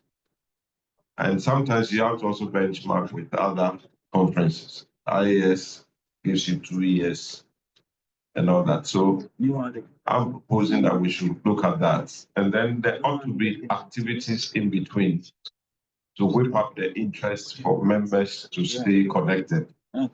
Because if there are events and activities between the conferences, then awareness, top of the mind awareness, in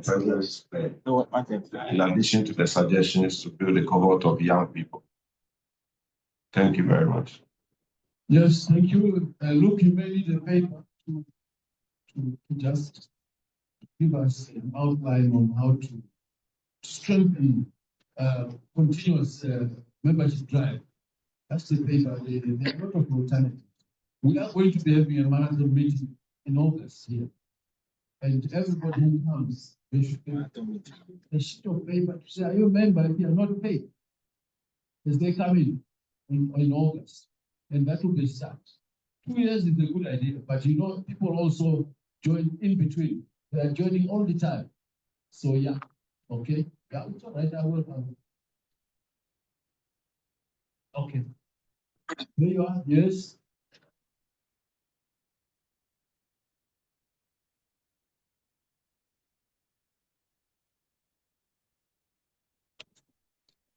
Microphone. Click on inside doors.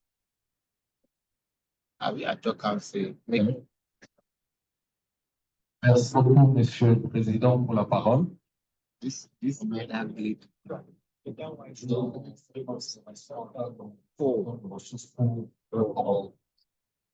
J'ai observé d'autres forums de ce genre, travailler avec des privés qui ont besoin de visibilité, mais qui s'associent à l'événement. Est-ce qu'il est possible de contacter les entreprises privées qui ont besoin de faire de la publicité, de la visibilité et même d'autres organisations, mais qui pourraient donner de l'argent? Parce qu'il y a des entreprises ou des particuliers qui, pour mettre la main à la pâte, ont besoin d'être affichés. Est-ce que au niveau de SAA, avec ICASA, on peut utiliser cette approche? Parce que j'ai vu vraiment des événements presque à 70% financés par des personnes qui viennent pour mettre leur... Donc, je suggère que ICASA commence à explorer cette possibilité selon le contexte de différents pays. Merci.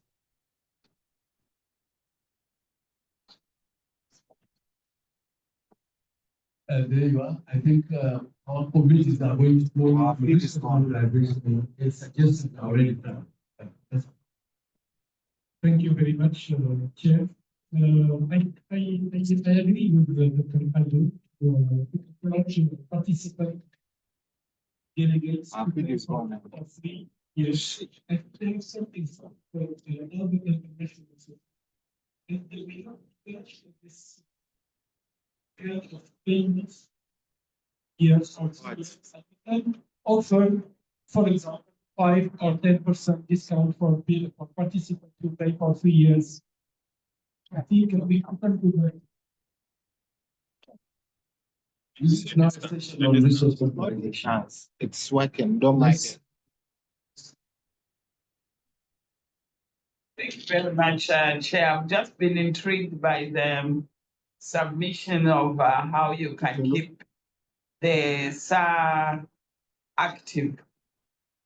Because I know, for example, the International AIDS Society introduced in between the conferences, for example, a pathogenesis meeting.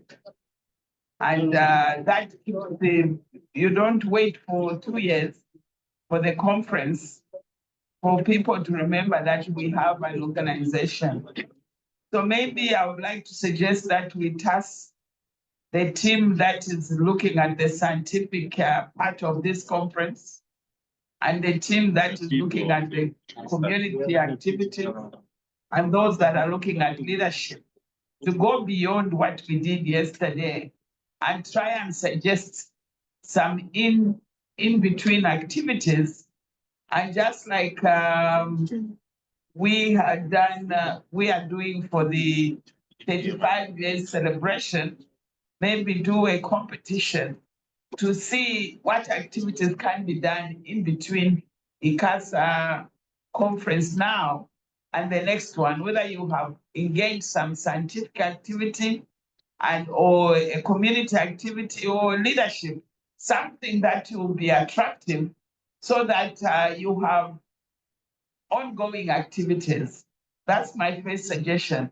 The second suggestion would be, is it possible for us, for SAR to appoint country coordinators so that mobilization of membership is done at country level? And then the membership payments are directed to SAR office. That way you have a continuous membership drive. And I think we should do it at country level and attract as many members as possible by appointing some focal point persons at country level. Thank you. Okay, you see, we did say that each committee, leadership, scientific, and the community should have a section on resource mobilization.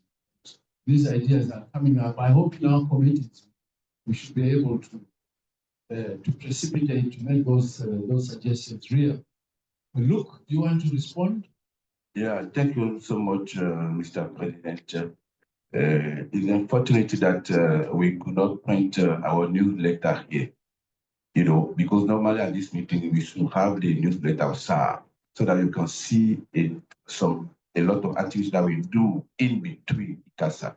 That's one. It's a very, very unfortunate because we're cut off at the last minute. We could not print that newsletter. But I believe that the newsletter will come out. We will send it to you virtually, and we also put it out for you for the next meeting. Now, as regard to the 2 years membership fee, association is not about only money. It's about commitment, engagement, personal commitment, engagement. If we collect 2 years with ICASA, we want to engage more people. We want them pay for ICASA, their members. But within ICASA, we engage them so that they can feel the payment that they belong to an organization. So they pay directly. They don't pay membership yet. They don't pay registration to be ICASA, to be SAR member. Because now you pay registration and you are SAR member for the conference. In between, the next year there is no ICASA. Then you need to know that you have to pay the membership fee, and we engage them to see if there is that personal bond within the person and the society. Is a strategy that we put in place. That does not mean that if people want to pay for 3 years, we say no. It is acceptable. We want to pay for 3 years, you are free to do so. Now, as regard to the visibility partnership, we completely agree. We organize a lot of activity in between two ICASAs. However, generally, we sponsor it directly. It means that from today, we need to start looking for partnership, which is not easy because sometimes in our setting, when you look for partnership for activity that is not related directly to ICASA, you might not get the funding that you need, but we continue working on it so that when we organize a webinar, we are organizing any meeting, parallel meeting, which will involve the partnership and see the funding availability at that level. Yeah, but after the meeting, I will get back to you. We started that discussion. Yeah, but now that we are here, you don't talk only. When you are leaving, you drop things. You write to me and we follow up so that we can mobilize funding. Thank you. Now, sir, as regard to I talk about as country level membership, yeah. I think Dr. Emil and Dr. Mestima are here. We have the documentation on it. We developed something, a concept note on it, and we are still working on it because you can see that the landscape in terms of various things are changing. Normally we develop the membership system such a way that we can have through every country, but with what is going on, we are still thinking about how to go about. We have the concept note there, but really it's a deep reflection that we are working on. And soon you will hear for us on that perspective. Now, as regard to let me call upon Gordon to give us key of other activity that we do organize in between two ICASAs. Just give us 2 or 3 so that people will be aware that we organize activities, with the ICASA. It's not, we don't have the newsletter, otherwise you have seen it, we see it in the newsletter. Thank you. So we normally organize webinars with our partners. So most recently, we organized a webinar with the WHO Regional Office on emerging and re-emerging diseases, and also one on triple elimination of mother-to-child transmission of HIV, syphilis, and hepatitis. So these are among some of the activities that we organize in between ICASA. Okay, thank you. Just to give you just a few, don't want to dive into it, but when the newsletter is ready, we share it with you virtually so that you can have it. Thank you, Mr. Chair. Thank you, Luke. I think it was a worthwhile long session.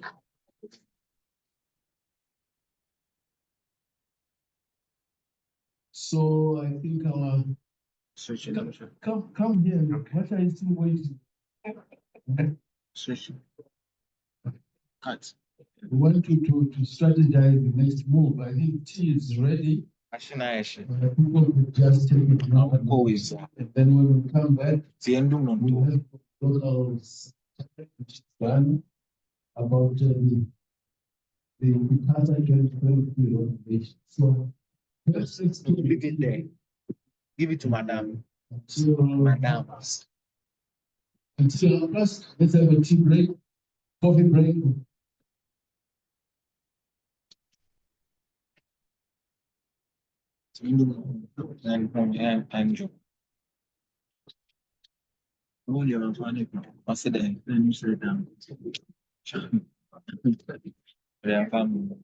Yes, they said.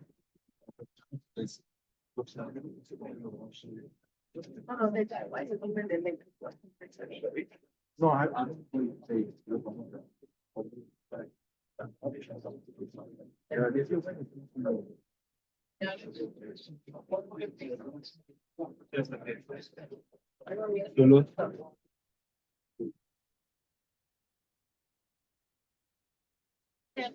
Wow. When was this?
align with what we want to do, because if there are recommendations and these recommendations are not followed, it means that more or less the work we did in the past is not reflecting in our way forward. And so, can you please move the slide for me so that there are broad areas that we're looking at. So the first has to do with financing and sustainability. The issue of sustainability is very critical. It's a major terminology word now related to financing, because everything is funding. And the understanding is that there's dwindling resources globally now. We have to be more creative and we need to look within. So the first recommendation was to expand domestic financing for HIV/AIDS. So as I present, I just want you to also keep in mind some of the things we are proposing, some of the topics we want to discuss in this ICASA 2025, and see whether we've actually reflected well and captured some of those priorities. So domestic financing is key to support universal health coverage in line with the Sustainable Development Plans. And the second is to explore PPP, public-private partnerships, to ensure sustainable funding. Yesterday, a few people talked about the fact that we should look at the mining sector, some key corporate sectors, to minimize the donor dependence. This is key. Every country has the private sector, and we have not tapped enough into that opportunity. Also, to implement some debt-to-health swap agreements to channel financial resources into health programs. This has been also attempted in some countries, and it's possible to scale up investment in research and development and local vaccine production and medical innovation. We saw the partnership between about 3 countries, Ghana, Rwanda, and Senegal, and how we can produce vaccines. So Ghana has a vaccine institute, and Professor, one of the chairs of the scientific committee, Professor William Ampofu, is just the immediate past head of that. He's the foundational head of that. And so we have to be more deliberate. If we want to establish a basis for even ICASA research, there ought to be things we need to do to invest into that. And if we are systematic about it, because everything we do, interventions that we roll out, must be based on evidence. The evidence is generated through research. So we should look at research to policy and implementation. So this is a major thing. Now, with respect to HIV prevention and treatment, there was a need to look at mother-to-child transmission elimination. Mother-to-child transmission elimination is seen as a low-hanging fruit, and for a lot of the countries, there's been significant progress. The WHO has however, reoriented us to look at triple elimination, that is HIV, syphilis, and hepatitis B. Now, that in itself is coming with additional challenges. Community together. But it's very practical for us to focus on the mother-baby pair. And in this day and age with antiretroviral therapy, no mother should pass on the virus to the baby. So it's very possible to head towards elimination of mother-to-child transmission. In 2023, most countries have now started PrEP and all that, and the need to expand PrEP has become an issue. It's very critical through differentiated service models, and to look at private opportunities where PrEP can be available in pharmacies and locations where people can access it. Some of the countries like Ghana is through program. It's not in the pharmacies yet. And so the need to scale up PrEP is very critical because it's a biomedical prevention, method. and it's proven to be very, very effective. The children are always left out. If you look at the cascade of care for adults, children, you'll notice that there's always a lack. The children are lagging behind. Meanwhile, when you look at the numbers, for instance, in Ghana, 5% of the cohorts of people on treatment are children. Are not at 95%. So there is a fundamental issue there, and I think research should be able to bring this out. For a lot of countries to undertake bottleneck analysis, situational analysis, to actually identify the issues so that we can optimize antiretroviral therapy among the children. Integration has featured in our theme. Our theme for 2025 ICASA, as you can tell, there is integration there for sustainability.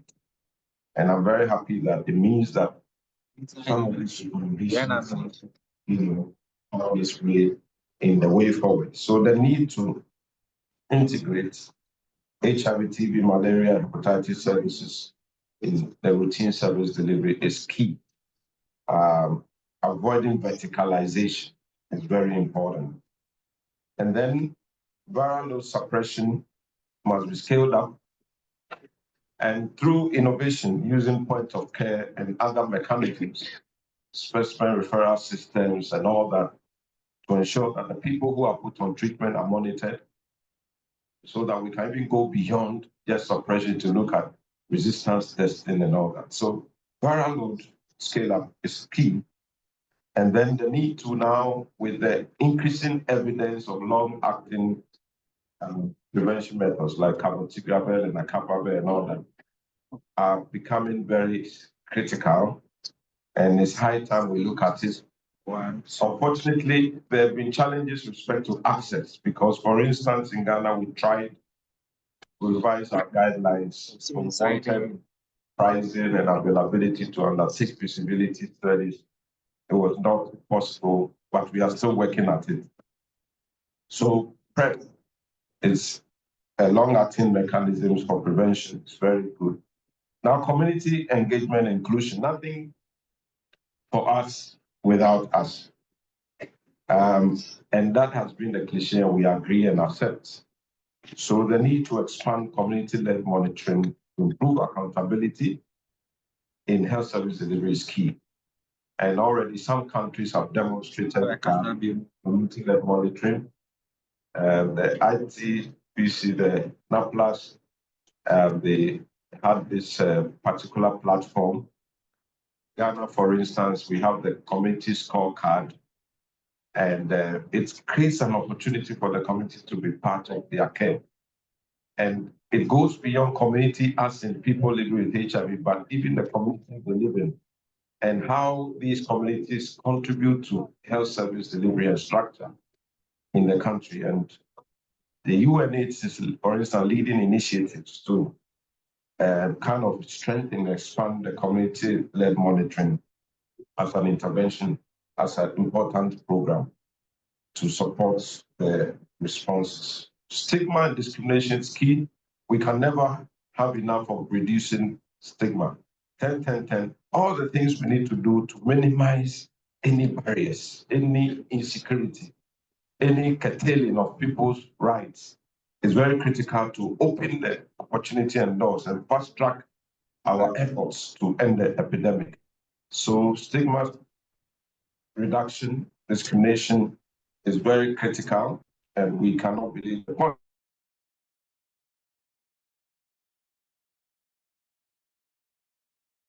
Because the faith-based organizations play a key role. If you look at a lot of the country and the continent, the faith issues are critical, and leadership in that sector are key. National responses, and it's very important that we include them, like Christian Health Association and so on and so forth, in the national responses to HIV. The role of women and the youth is key. And if you think about a woman, you are not thinking as an individual, you're looking at a whole nation, looking at multiple people. The woman occupies a place of influence, and by extension, the younger woman, adolescent. And so if you notice, most of the analysis now, adolescent and girls and young women are prioritized. And if you look at the DREAMS program in Zambia and East Africa, it was a focus. The studies show that the young adolescent is vulnerable. The likelihood of this particular group of people being infected is very high, so we need to focus on that. Now, there's a group that is a minority group, the people with disabilities, and sometimes we often forget about them. It's important that they are also prioritized, because if you're just doing the analysis, you may say that the burden is not high among them, but even if it's one or two people, how do you cater for them? Because they are already vulnerable, so it should be double jeopardy. And we need to think about it, because in this meeting, and so far, what we have been discussing, I've not seen that coming up very strongly. But so we shouldn't forget about people who have disabilities. Respect to data and surveillance, we cannot move on without data. If we are ending the epidemic, there must be parameters. The indicators must show. It's not theoretical, it's not emotional. And therefore, data. Evidence is the game. Research is about contributing to knowledge, to transform people, policy influence. It must be based on something. I believe that the trust politicians and other funders will have in us is how credible our data is as a scientific group. And therefore, everything we need to do to strengthen our monitoring and evaluation to ensure that we can be able to monitor what is happening, even as far as the virus is concerned. Issues about resistance is very key. Resistance to some of the medications, is resistance testing, and WHO supports countries to do that. And I'm sure a lot of countries also have technical working groups. Ghana has for the drug resistance. Improving pharmacovigilance on dolutegravir. We finished not too long ago a study on dolutegravir. We're now looking at DT10 among children. And to establish a surveillance to be able to monitor what is happening, and it's established that within the Black Africa and women, there are potential biomedical changes, chemical changes. We need to follow it up, because now most of our clients are on dolutegravir-based medications, and we need a pharmacovigilance on this. The need to expand self-testing for HIV and hepatitis. We can see already that there's a lot of movement as far as self-testing for HIV, but not for hepatitis. Hepatitis still test kits available, and that is at a cost. But for HIV, the self-test, a lot of countries have launched their self-test policies, and they are in a scale-up mode, and we need to continue, because that is opportunity for people to know their status in the comfort of their homes without any risk of a third party or another individual. So these mechanisms have been proven in other countries, in many places, to increase the testing rate and linkage to care, to treatment. So self-test is very important, and we need to look at it. But what is important is to look at hepatitis also. The need to enhance real-time data use is key, and the proposition to use artificial intelligence is coming up. I have received a number of proposals where people want to use artificial intelligence to be able to track programmatic activity and to report same. And we cannot belabor the point as far as AI is concerned and digitization. If we don't plug into that, we will be left behind. We need to improve the tracking of pediatric and HIV infections and make sure that we close that gap. This is linked to the gap in pediatrics that I talked about earlier. Now, with respect to reporting, to monitor and report on the WHO priority indicators of differentiated service delivery, multi-months, dispensing, retention, viral suppression, and all those important indicators. Stigma and discrimination, they need to have a system to monitor it and to link it to national database so that though that looks like a qualitative, it can have a semblance and relevance for the quantitative, indicators. Strengthen pandemic preparedness frameworks by setting measurable targets and improving accountability. And this came up because of COVID-19 and some of what we are experiencing now, but for COVID-19, I'm sure would have been accelerating better. And we need to prepare for such frameworks and for such surprises and crises of other pandemics so that we can mitigate the impact of those pandemics on these important diseases like HIV, TB, malaria, and all that. Implement the electronic medical system across board. There's a challenge when it comes to the database for persons living with HIV.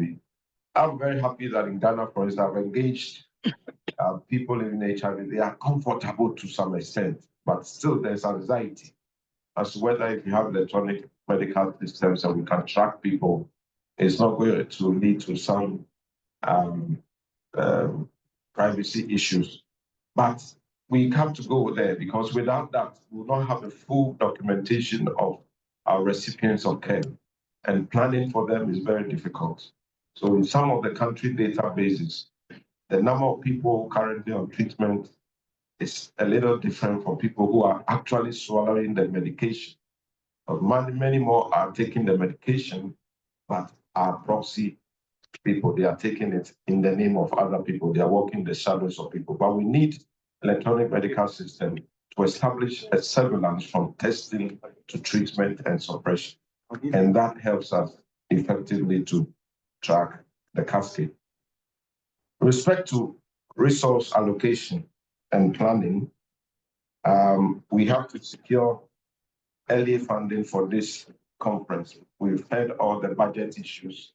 We've heard that so far where we are doing well with abstracts, but registration is a challenge. We have to intensify our marketing and secure more funding because it's a success factor based on the previous conference and what is happening now.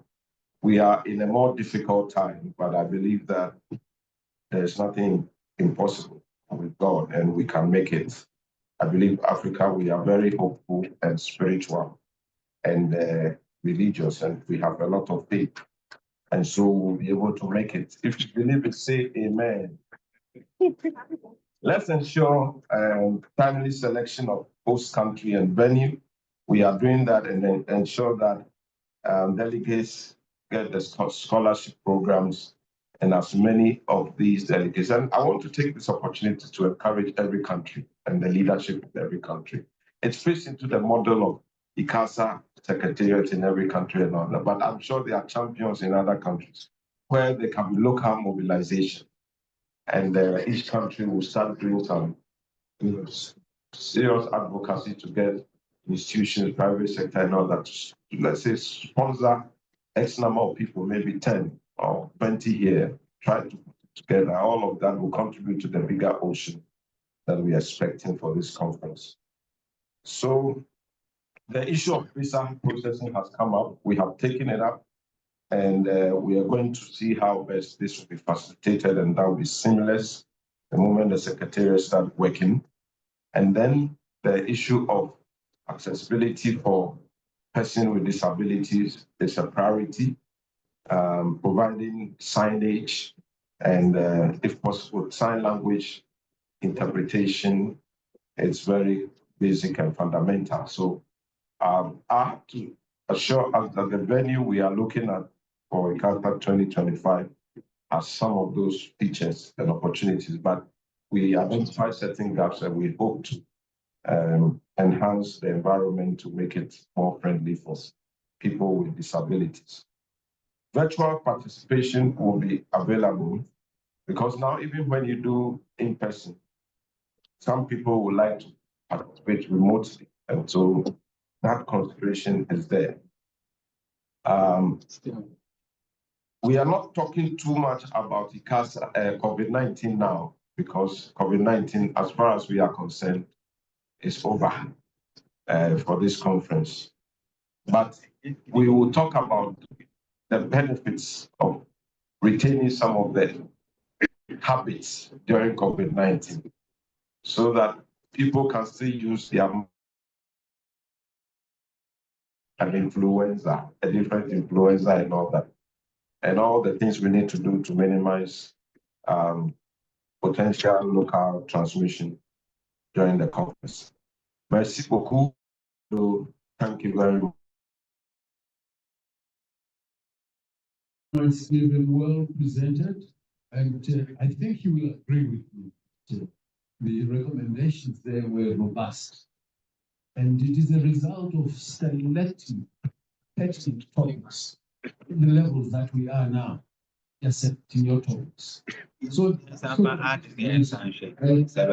be a very good thing if every member of staff got those recommendations electronically. A member of staff. Those who are members, I think the only 10 here. The rest of you. But the truth of the matter is that if you really want to look at HIV, the recommendations there are really very broad, covering every aspect of HIV. And really, let's do that. Any questions? Any queries? Yes, let's start with Brian. Thank you so much, Dr. Adler. I think I just wanted to. Hello? I just wanted to say thank you for this presentation, but I just want to urge again to the delegates here that if you look on all the recommendations, we said these are just 2 slides.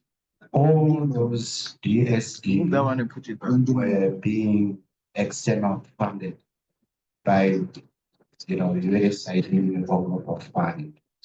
So I think one of the things that we're really trying to emphasize is when we're speaking about sustainability, those interventions are currently not funded.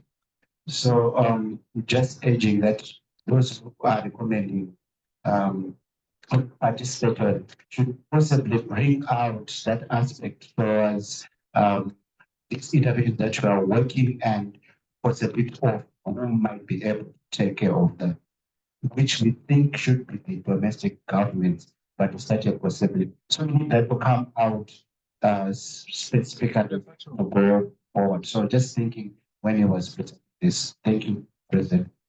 Okay, yes, let's go to Jimmy.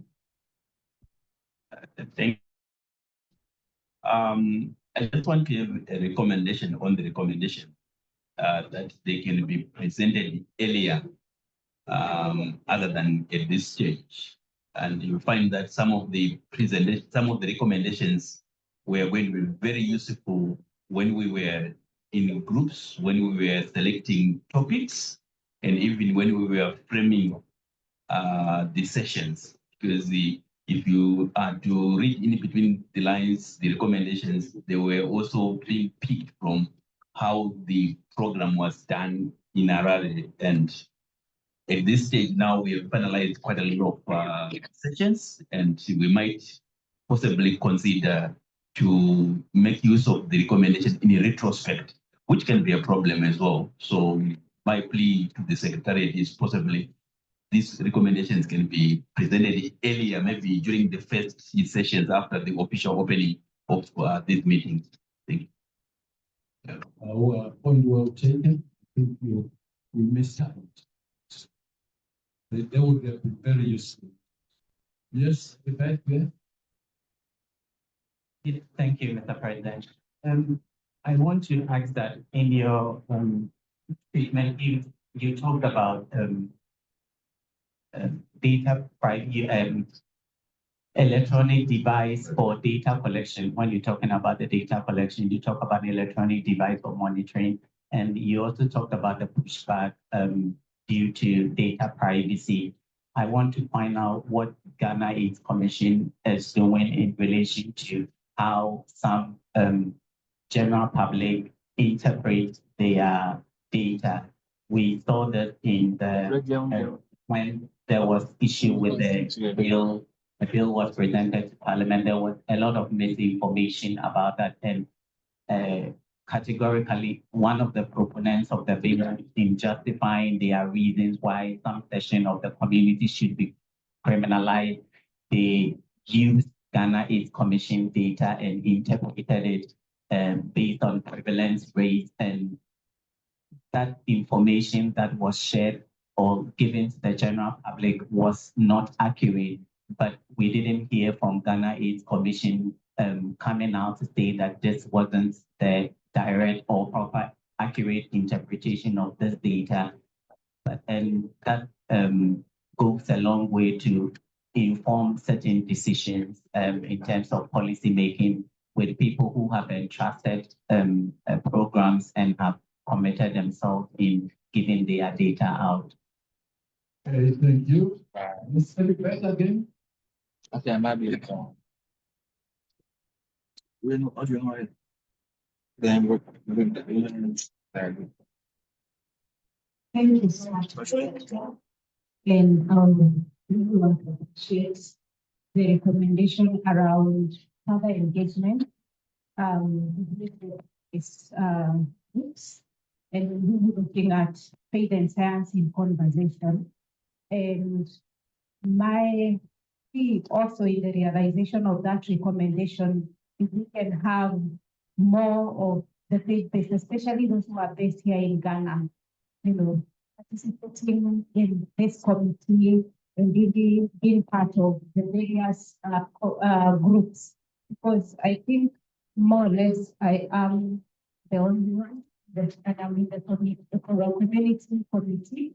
And it's important to realize the engagement of the faith-based within the leadership and also the scientific side of things, so that the faith-based also participates in terms of the engagements that happen in plenary and even in other workshops and other engagements within the conference. I would really appreciate to see the realization of that recommendation. Thank you.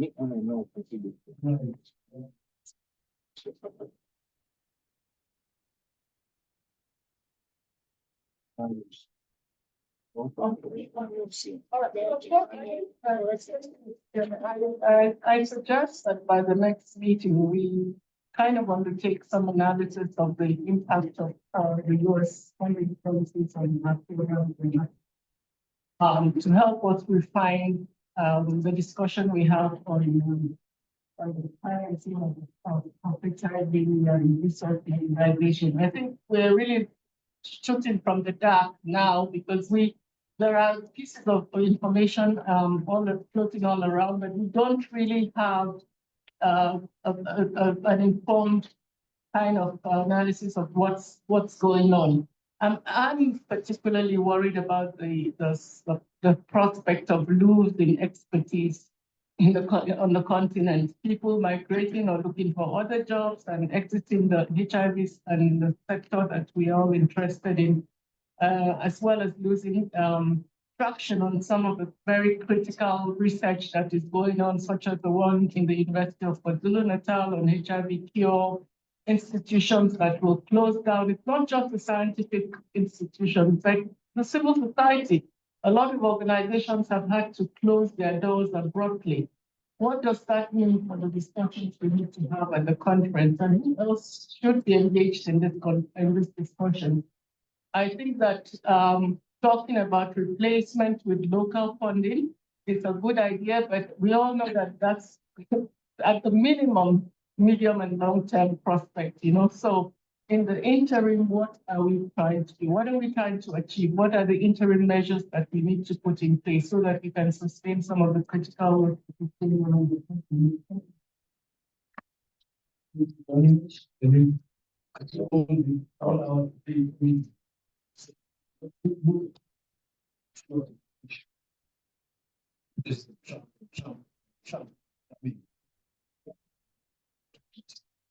Yeah, I saw a hand there. Yes. Thank you, Mr. President. I think, first of all, what I do not get out of the recommendations, I think we are speaking from the past. The recommendations with the current situation still needs to be done. It is not an indictment on the presenter, but the current situation is very, very different. And I also did not see much about other HIV prevention technologies. The emphasis is still on PrEP only, and there are other methods like long-acting, PAP, etc., etc. And with regards to children, Gavi was shut down, although we don't want to put, Trump here.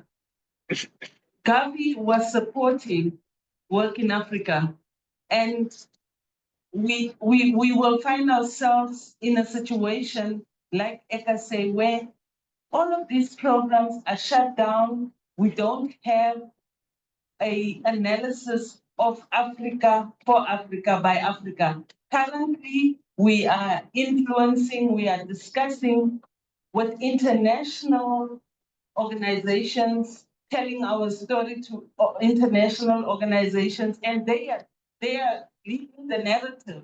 So I think it's important also for SAR to take charge, and I want to say big ups for us to still have the conference. Many other organizations can't even have conferences. It's a very big sign of our bigness as Africa, but we should lead the narrative. Currently, we are not.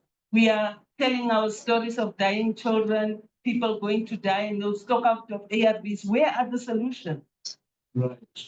I think you're right. Passion, that problem. But just remember, it's the 2020 recommendation. So it's important. You're adding on. Any other suggestion? Yeah. Well. Thank you, Mr. Deputy. No, by hearing this presentation, I would like to recognize the work of the department and summarize everything we did.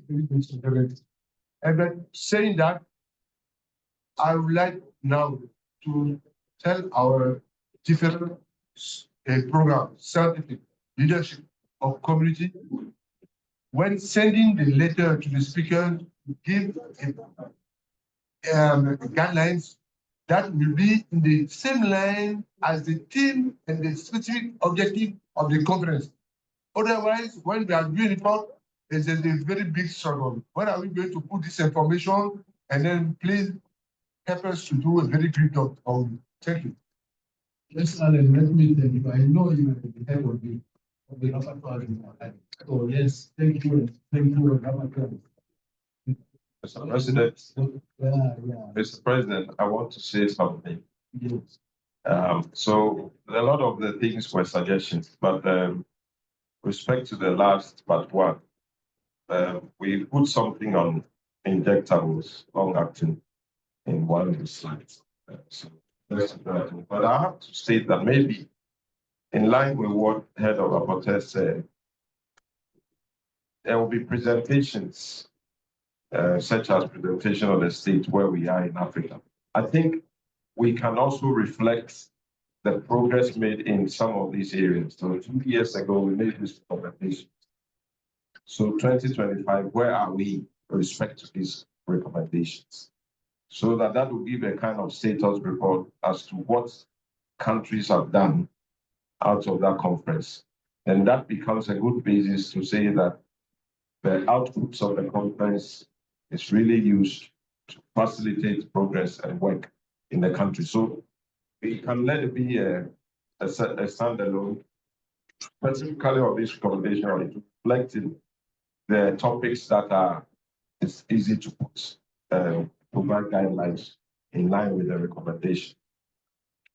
The issue about the data use and analysis, it always happens as a program manager. We've always been confronted with when data is presented and some people twist it to suit themselves. But we've always come into and we've always come in to clarify. And in fact, unknown to you, some of the work we have done is what is all contributing to where we are.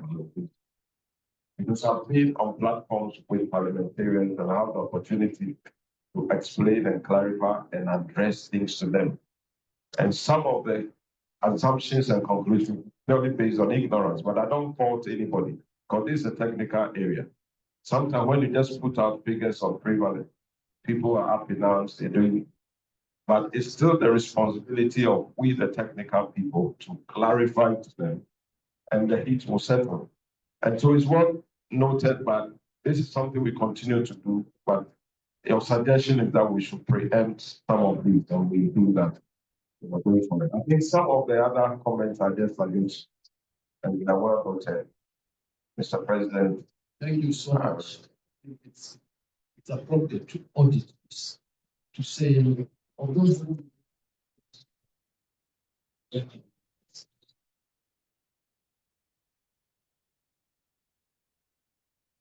Thank you, Mr. President.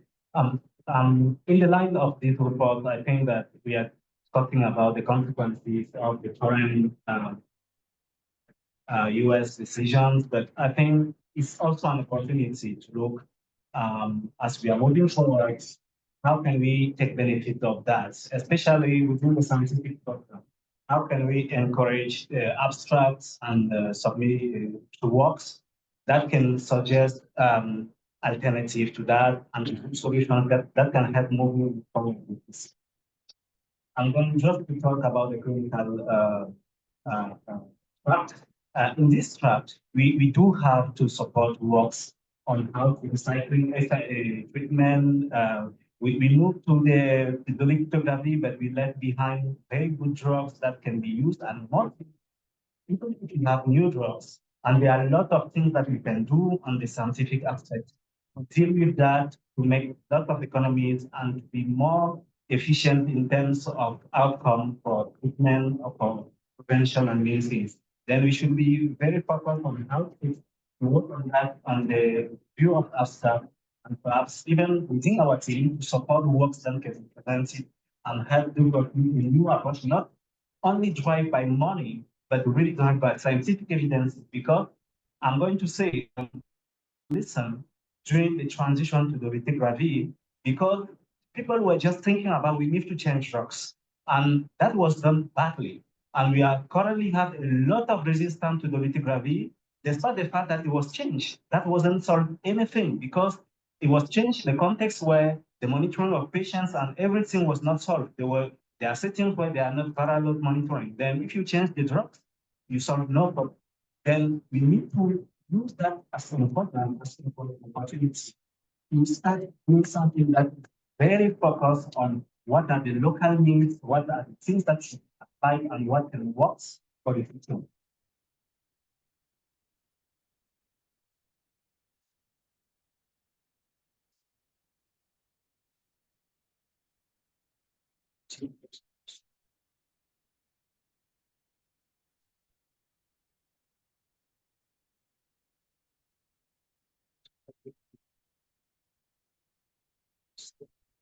But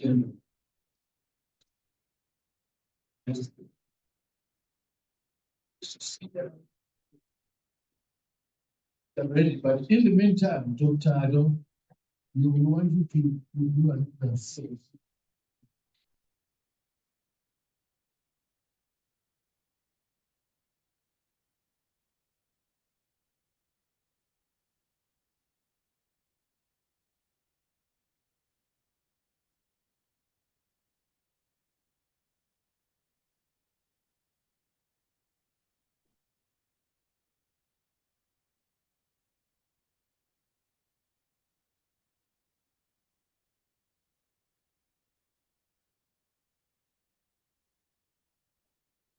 Thank you very much, Mr. President, and it's my pleasure to present this certificate of appreciation. Let me stretch my knee. Proudly to Derek Aite. This award reflects the appreciation of the Society for AIDS and SCI in Africa for your dedicated 5 years of service. And it's a symbol of your personal and professional achievements at SAM. Dated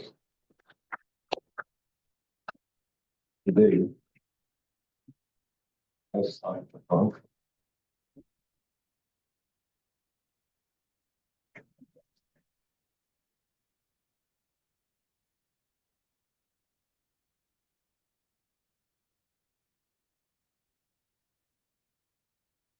Derek has been with us for 7 years, 6 months. So that's really, it's remarkable. Thank you, Dr. Now, we are not doing the visitation to the conference center as is on the agenda because that conference center is busy with another conference, so we can't interrupt it. However, we still have our committees that have not completed, speakers, so on and so forth. 2 speaker, number 3 speaker. Do you want us to do that now?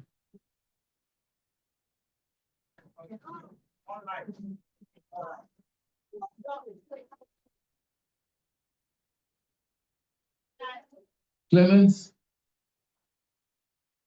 can you rescue us?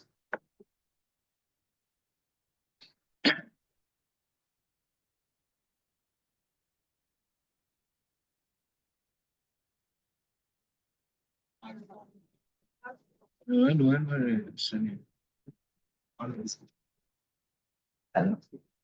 afternoon, honorable members. Please, I'm here to make an announcement. As you may recall, during yesterday's housekeeping, there was no provision for lunch. However, considering the schedule of today's meeting, the SAR board has decided to offer lunch to all. So thank you to the SAR board. Thank you to the SAR board. And the lunch is at 1 p.m. next door. Oh, when it's thank you. I don't know glitch is near and I boy. I'm on go. With bonfire on bonfire. Yeah. I don't know man. Let me see how.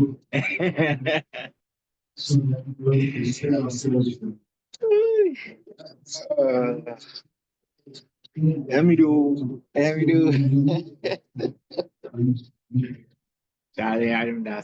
So the next answer. Hey, Solomon, I forgot you. Sorry.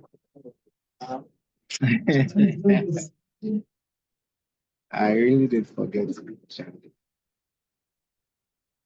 Oh yeah, my kakra. Na ba friend I was. This is to coordinate. Manya no. Maybe the any. We don't really know. Eh? When so the baby. David. Oh now you wait. The we are with not classic. Now it be Osi Sano Osudi. Bakupana to me we so booklet. It's in line with Okay. Let me just say to the government of Ghana, represented here by Dr. Abo, the board members that are here, our trustees, the 2 trustees that are here, Dr. Luke, Wadia, and your team, distinguished members of the ISC that are here, members of the media that have been with us all this time. I wish media for my high bills. Over 2 days here in Ghana at Alice Hotel has been extremely useful to us and has given us a way forward and the confidence to continue to target. And I go to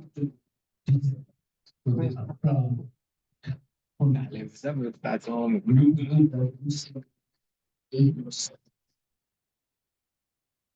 The Indian government has reassured us that they will take every measure to ensure our comfort and to make sure that everybody is safe and is free to participate in this conference. With those few words, I really want to wish you well, thank the Secretariat, thank you for taking your time off to come to this very important meeting. The next meeting, of course, will be on Monday. Nigerian. We will hold another Ghanaian. we will remember. You are not a member, you will not be so please remember so that we can be able to work. Thank you so much. See you in August. Then yala. Wait, and I'm going to